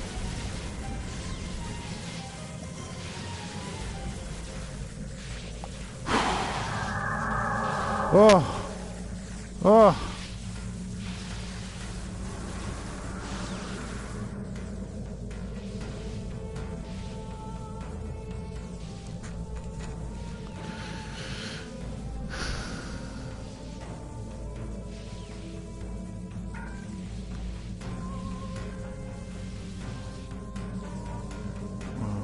Where's the next one of these bloody things?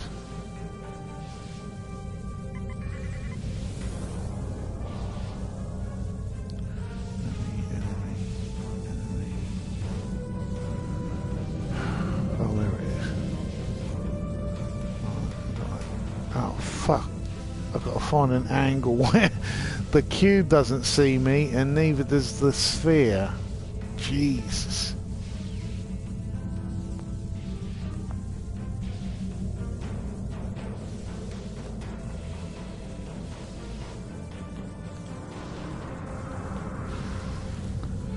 I want to get really close to this so it gives me plenty of lack of line of sight. Right. Fuck. Oh god, what am I gonna do this?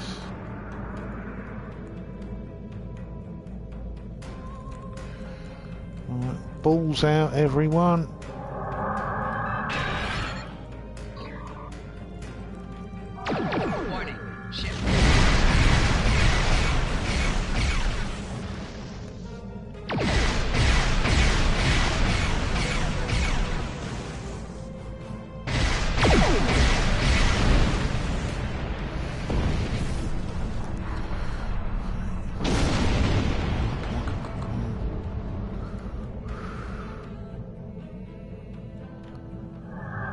Aha!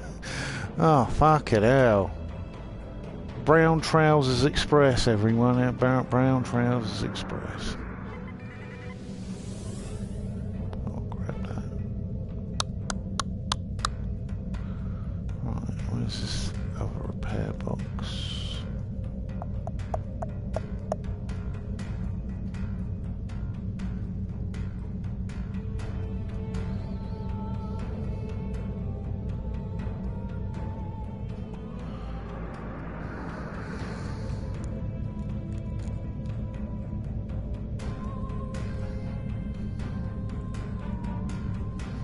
Sounds like there's a hurricane blowing outside. Oh dear me. Right, I'm going to pause there because I need to turn the heat down.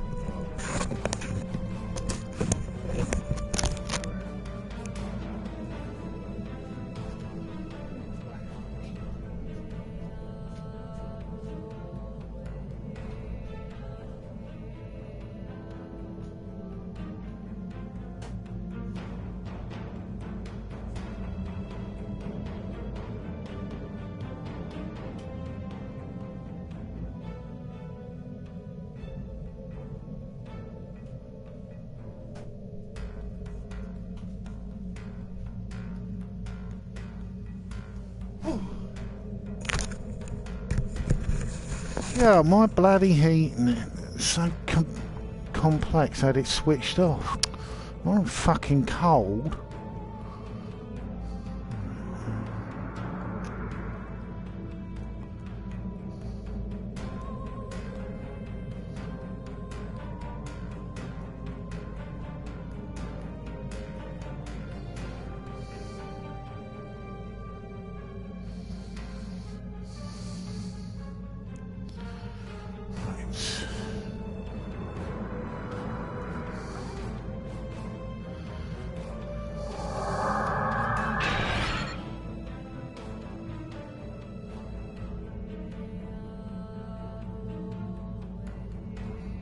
Warning, ship is under attack. Oh shit!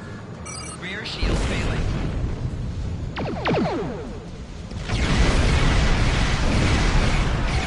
Right shield failing. Fore shield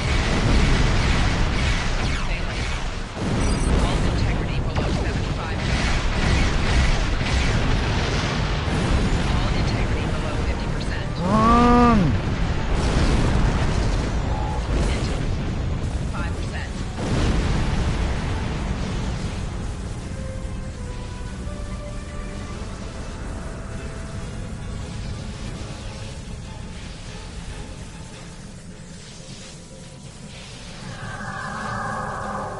Oh. Warning, ship is under attack. Hull integrity below 25%.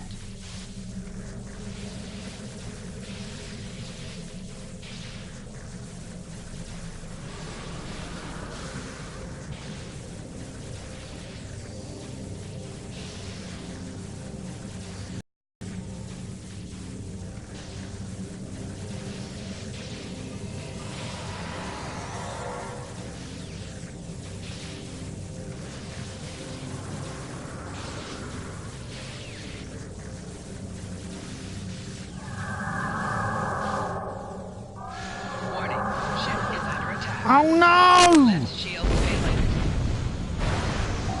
Rear shields failing. Fore shields failing. Right shields failing. Hull integrity below 25%.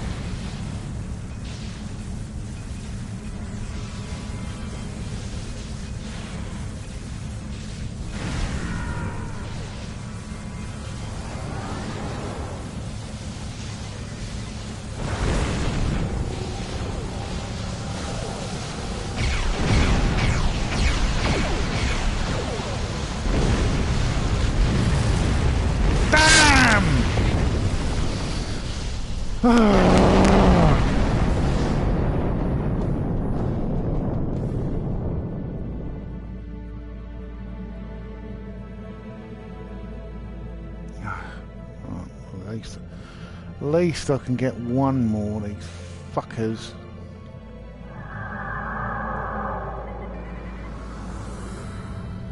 Where's the last one of these bastard things?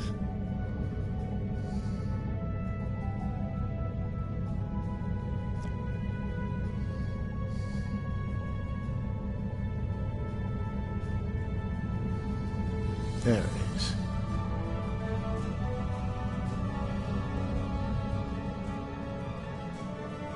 I need to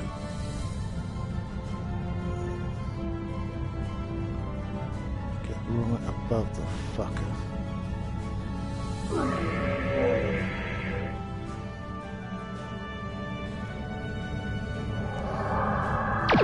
Warning.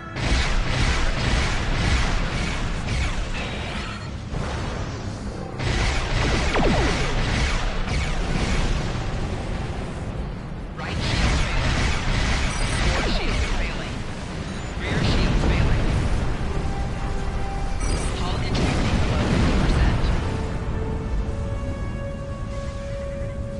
Hull integrity below 25%.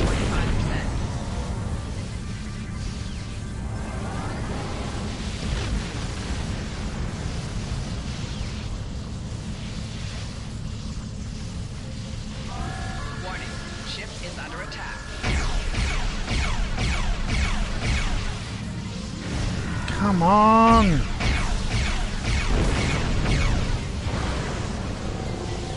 Fore shields failing. Rear shield failing. Ah! Swine.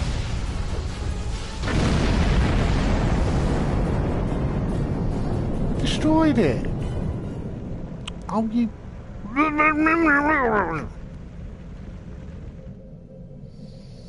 Fucking destroyed it! Oh, you fucking cunts. Gonna be one of those games where, unless you've completely atomised the fucking thing...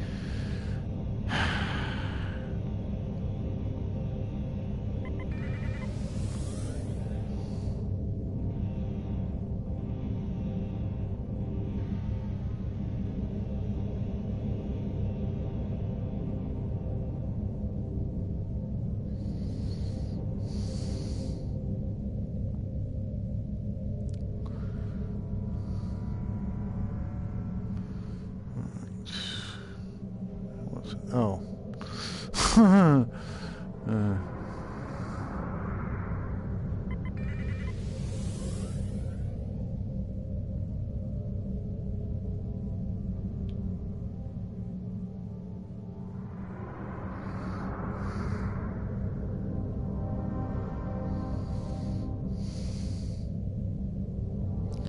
Shame you can't just get the feet to be magnetic and stick to the side of something like in Star Wars. Oh, fucking hell, I'm trying to find a blind spot and there's too many fucking cubes. Maybe I can stick it there. Try and line up a blind spot. Need to get closer to this. Oh, stop.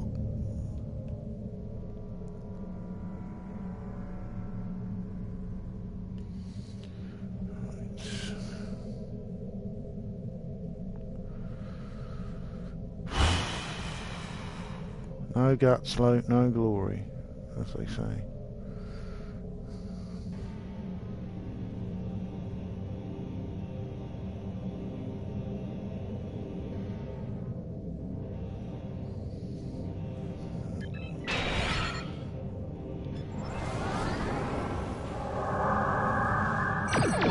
Ship is under attack.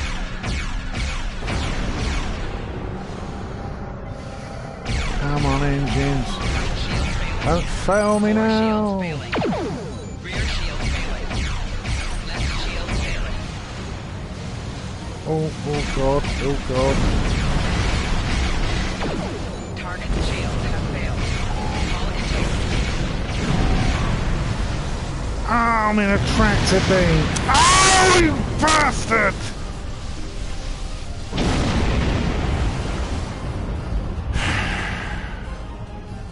This is so fucking frustrating. This is like using a Spitfire to take on the whole German Air Force. What? What happened there?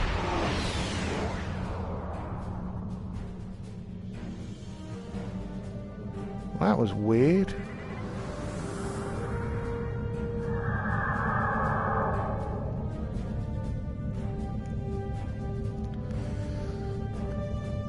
Or as they say at work whenever I'm talking about stuff, oh, that was random. That was random. I was told it was random when I was bringing up the huge rubbish island. Sort of in the Trans-Pacific rubbish island. Because they were talking about green politics. I was like, how can that be random? One of the worst ecological disasters on the planet, and you think it's random for me to be talking about it? Still, some of the people I work with are a bit dim. You know, I don't mind them, but they are a bit, you know. I do get the distinct feeling when I'm talking to them about stuff that they're only listening to about like 5% of everything I've said.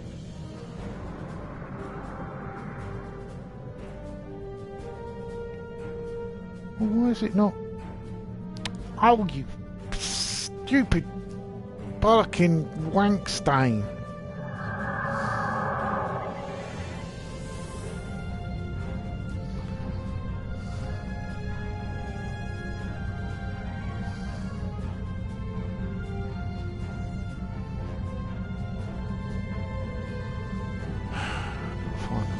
Blind spot again. Again. Oh, well, actually, maybe this is it. No, I'm not activating scanners. What? But scan Borg encrypted notes? I've done that already! Oh, you son of a bitch! I think it's because it warped out the system.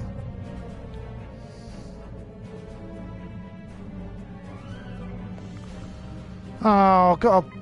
Oh, bollocks to this.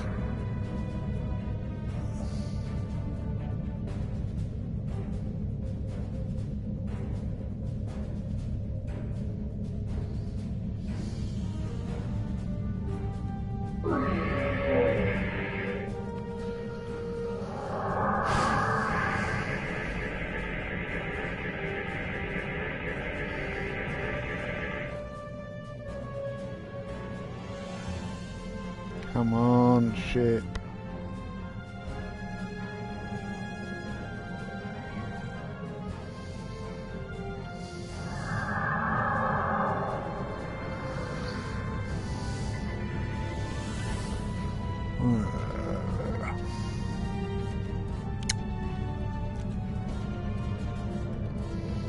Bit worried about if I eat anything right now, whether I'll spew it up in about 20 minutes. I might have some of those Reese's things I've got in my fridge. Come on, ship.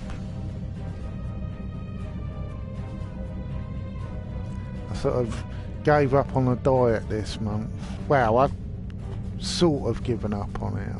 I've got a load of salads in the fridge, but... And I was eating vegetarian food, but I've eaten chocolate and... well, it's American chocolate, so it's not really chocolate for me, but...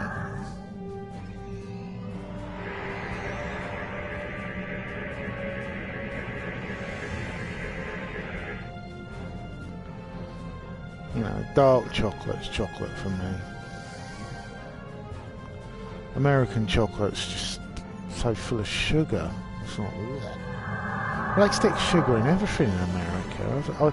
I was amazed that I watched this very good YouTuber called Brad Jones, and he does reviews of all sorts of... Originally it was just sort of old shit movies and horrors and stuff like that, but recently he's moved on to religious movies, and some of the Pure Flick stuff is absolutely hilarious. It's so badly made. things like old-fashioned, which is really creepy. It's even creepier than bloody 50 Shades of Grey. I was like, Jesus Christ, this is the one that's supposed to be full of abstinence, and the bloke in it's a fucking head case. You know, when you meet a woman and you go out on a date, the first thing you don't do is have them fucking show them how they will raise a baby. I'm like, you know, you've been a little bit assuming that she's going to be bowled over with you, but because it was a Christian movie, they had that right in there, and I was like, that's a bit weird. But American Christians are pretty weird. I watched a very good video today, though, by about religion by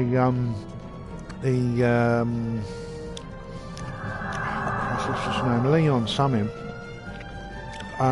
He has a channel called The Rebel Cut, and I don't know how long he's been working on it. It's 2 hours long, and it's about how things like the rapture, I've always been a bit when I read about the rapture, I thought it was a load of bollocks. But how the Left Behind series has really sort of galvanised a whole group of like Baptist loonies, and how these loonies, it also affects their politics, everything from the environmental politics. I didn't realise, I'd heard stuff like some bloke under Reagan who said that why should we focus on the environment when the rapture's about to happen. But I'm like, Jesus Christ, some of the really dodgy science behind these people, and they're very much, I'd put them in the same rank as the race realists, in that they're so firmly in their belief about a something that they skip over actual hard science, claiming that hard science doesn't cover this stuff because they're part of a conspiracy, or it's the Jews, or it's something else. I'm like, okay. It's quite sad to see people who I used to follow, like JF, or whatever his name is. I was more sort of a fan of him when he was with the Drunken Peasants. And, he said a lot of sensible things about, you know, religion and things like that, but there was all that shit that went on when he was in Texas or North Carolina. I know he's tried in a Texas courthouse. But what he was doing was really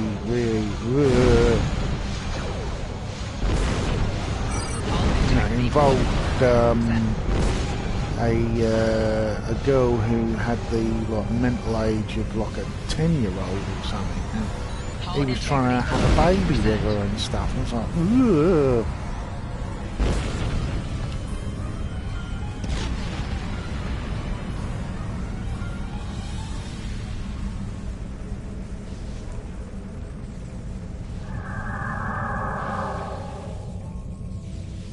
You know, all of the way he described it, because he did make an appearance on the Drunken Peasants, the way he described it, it sounded like, you know, the state was encroaching on his rights and stuff like that, and the rights of two people to marry and all that. But when you actually look at the court details, it doesn't seem that cut and dry. It feels very much like he's taken what they said but has connected meanings to it that just, well, no serious person would listen to it, you know. that the person in question, the girl in question, was told by her father under threat that something had happened to her. Well, anyone could say that about anything. They could say that, you know, that they make me do it. It's been it's the argument that I hear a lot when children will blame something that's not real. You know, who knocked over all this stuff? Oh, well, Bobby did it. Who's Bobby? Oh, Bobby's my imaginary friend. I'm like, yeah.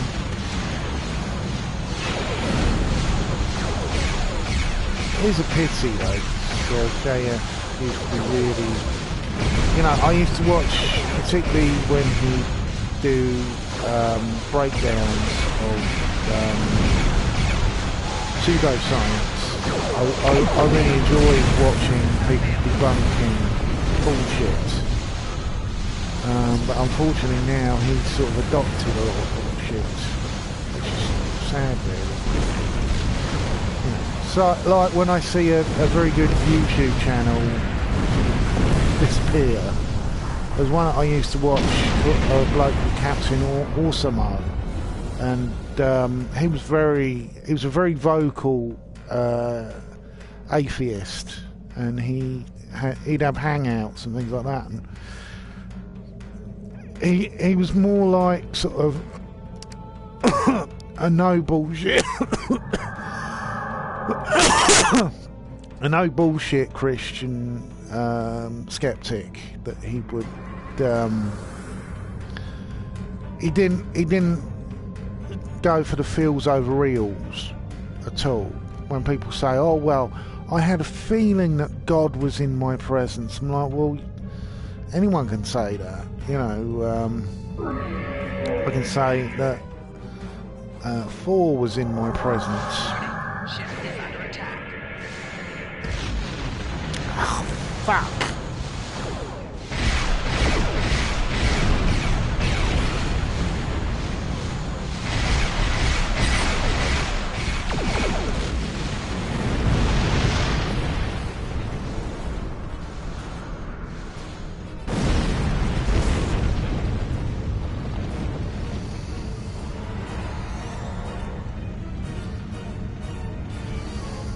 Fire!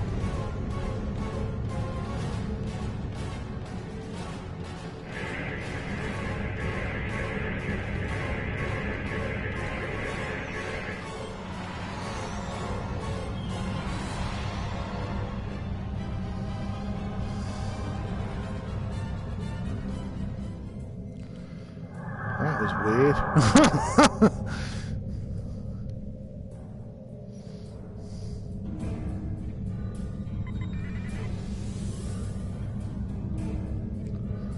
Shield generator.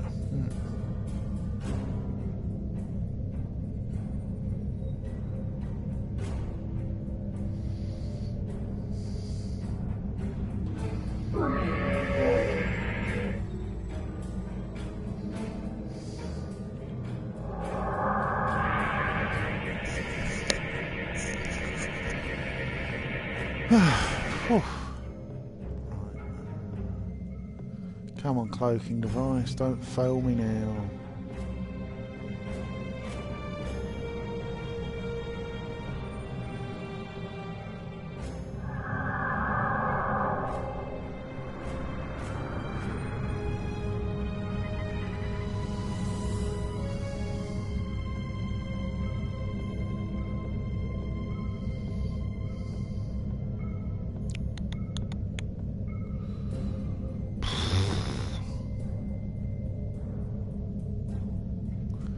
Was planning on going to the gym today, but I was so ill. I just thought, you know, if I'm lifting weights or something and I shit myself, I'm in a public place, and yeah, I don't need that level of embarrassment.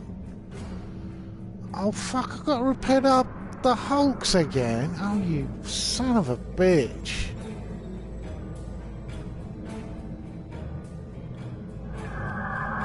Playing fucking Ultima.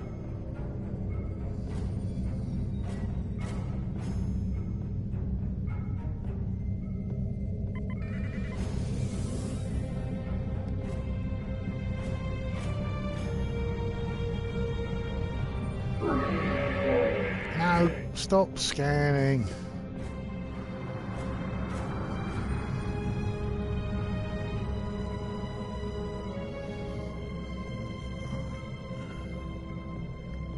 I'll line it up so I am out of sight of that cube, but I've got enough range to hit that fucking thing right behind me.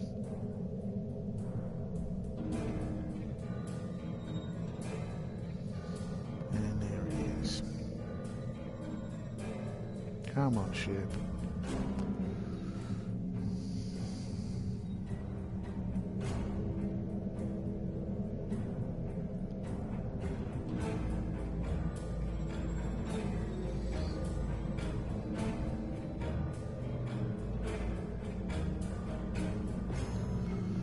Certainly glad it's a 24th century cloak and not a 23rd century, because or 22nd century, because the cloaking devices in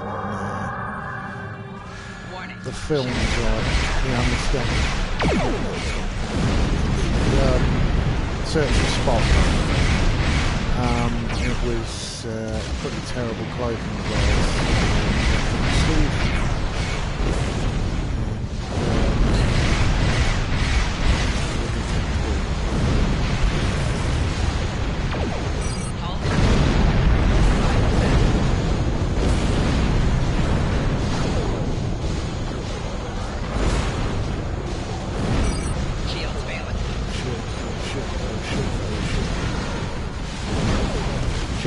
Shit, fuck. Two ball cubes, fucking hell. No chance. No chance, matey. You know, even the ball cube from... oh, what's happening now? Oh, God, fucking hell. From it, bloody restarted the bloody doofer.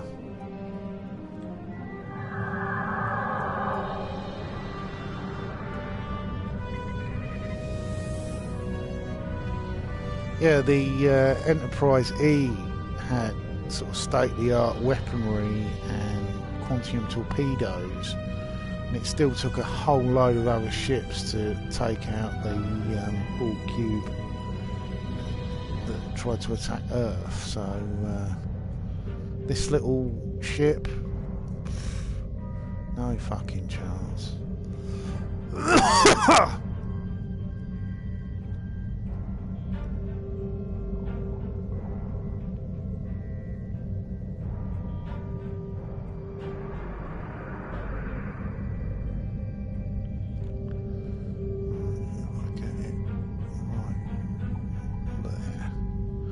Interestingly as well, originally the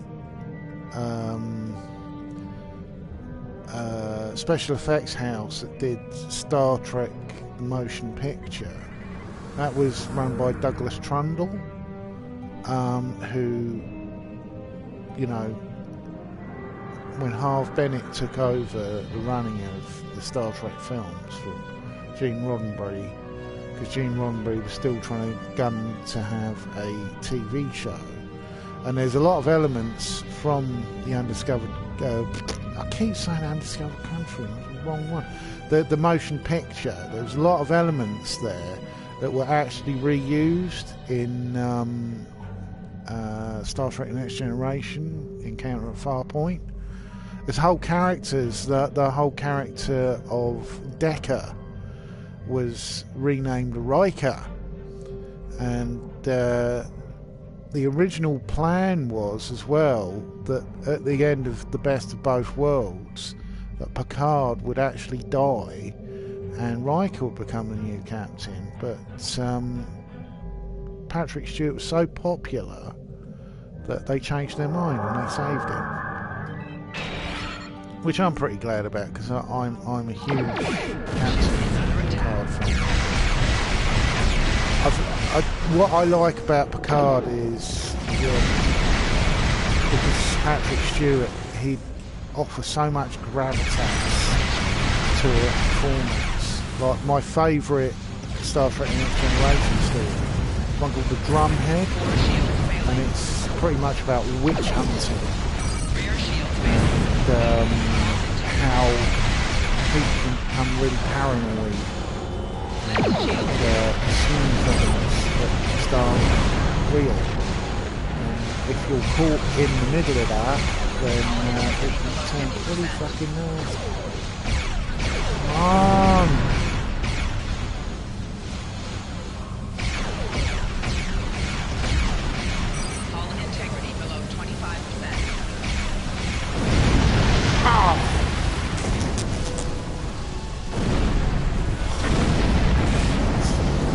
Those spheres are just too fast.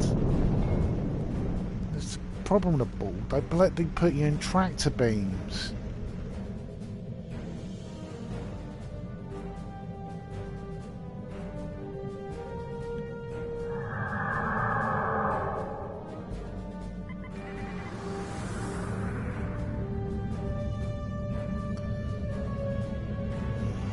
See the little dial where the ship's shields and propulsion and all that, you can alter the energy values.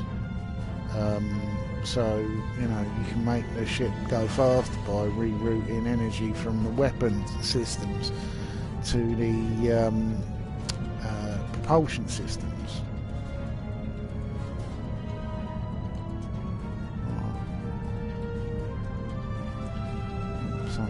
Pop. Might be Twitter.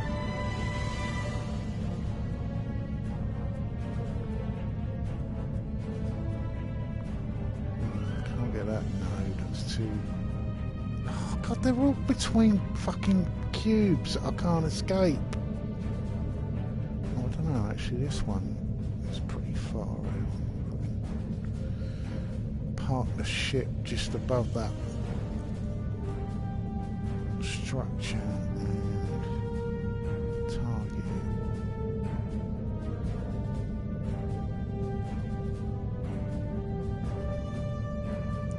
Because the Borg, they actually appeared in an episode of Enterprise. It's one of my favourites from the first season, where there were survivors of the Borg sphere that when the Borg attacked the Earth, and it's one of the really good ones. They had one with Ferengi as well that I quite liked, because a lot of the stupid fanboys all got pissed off about it, and I was like, well, what are you getting pissed off about? Because Enterprise, I wish they kept it called Enterprise. I didn't like it when they called it Star Trek Enterprise, because it really wasn't Star Trek.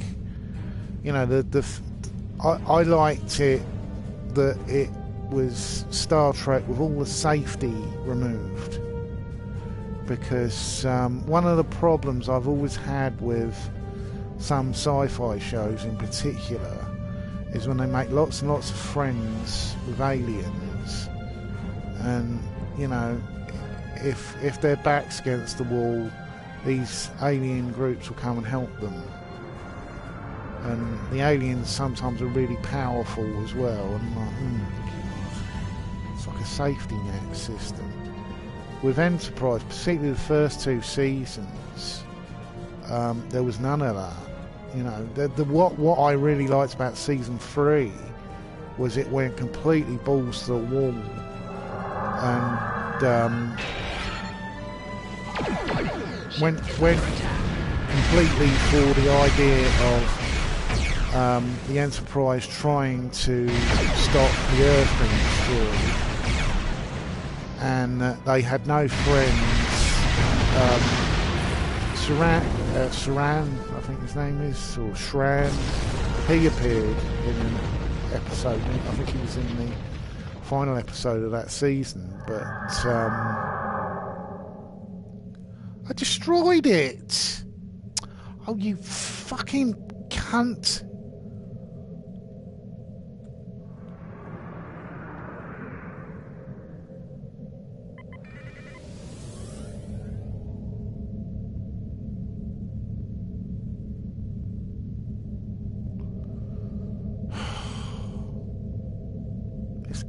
beginning to piss me off.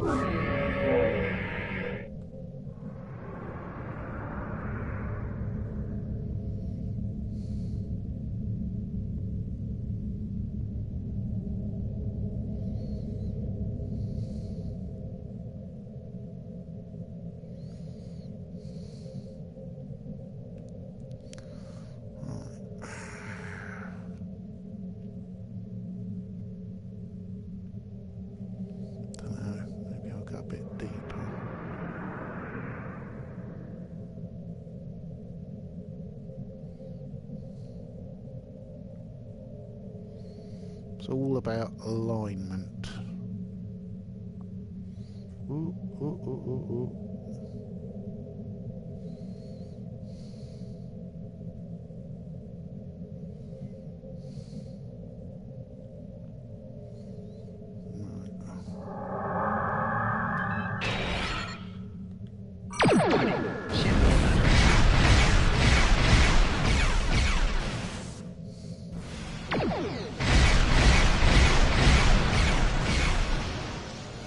Come on, give me one more shot.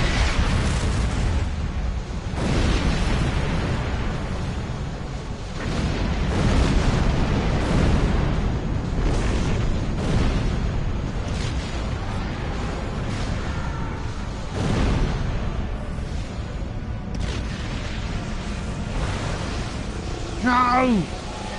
Damn you! Rear shields failing.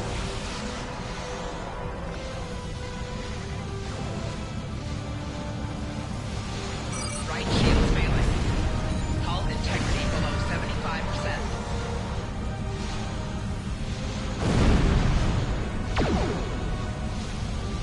Four shields failing. Hull integrity below 50%.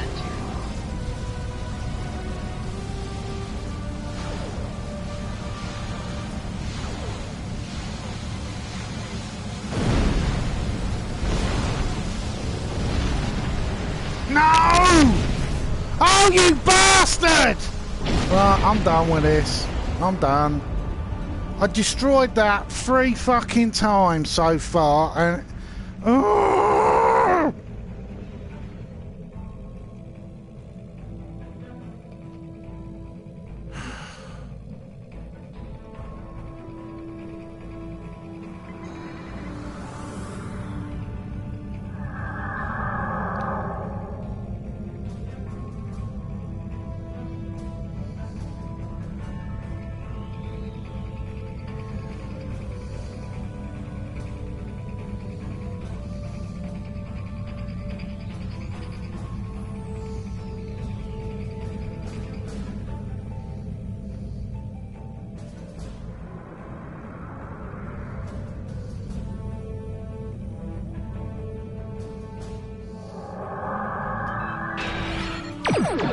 Ship is under attack. Target's shields have failed. What? What? No! If this mission's restarted, I'm gonna hit the roof. Oh, you bastard! Right. Right, that's me done. I'm done with this one. Bollocks to it.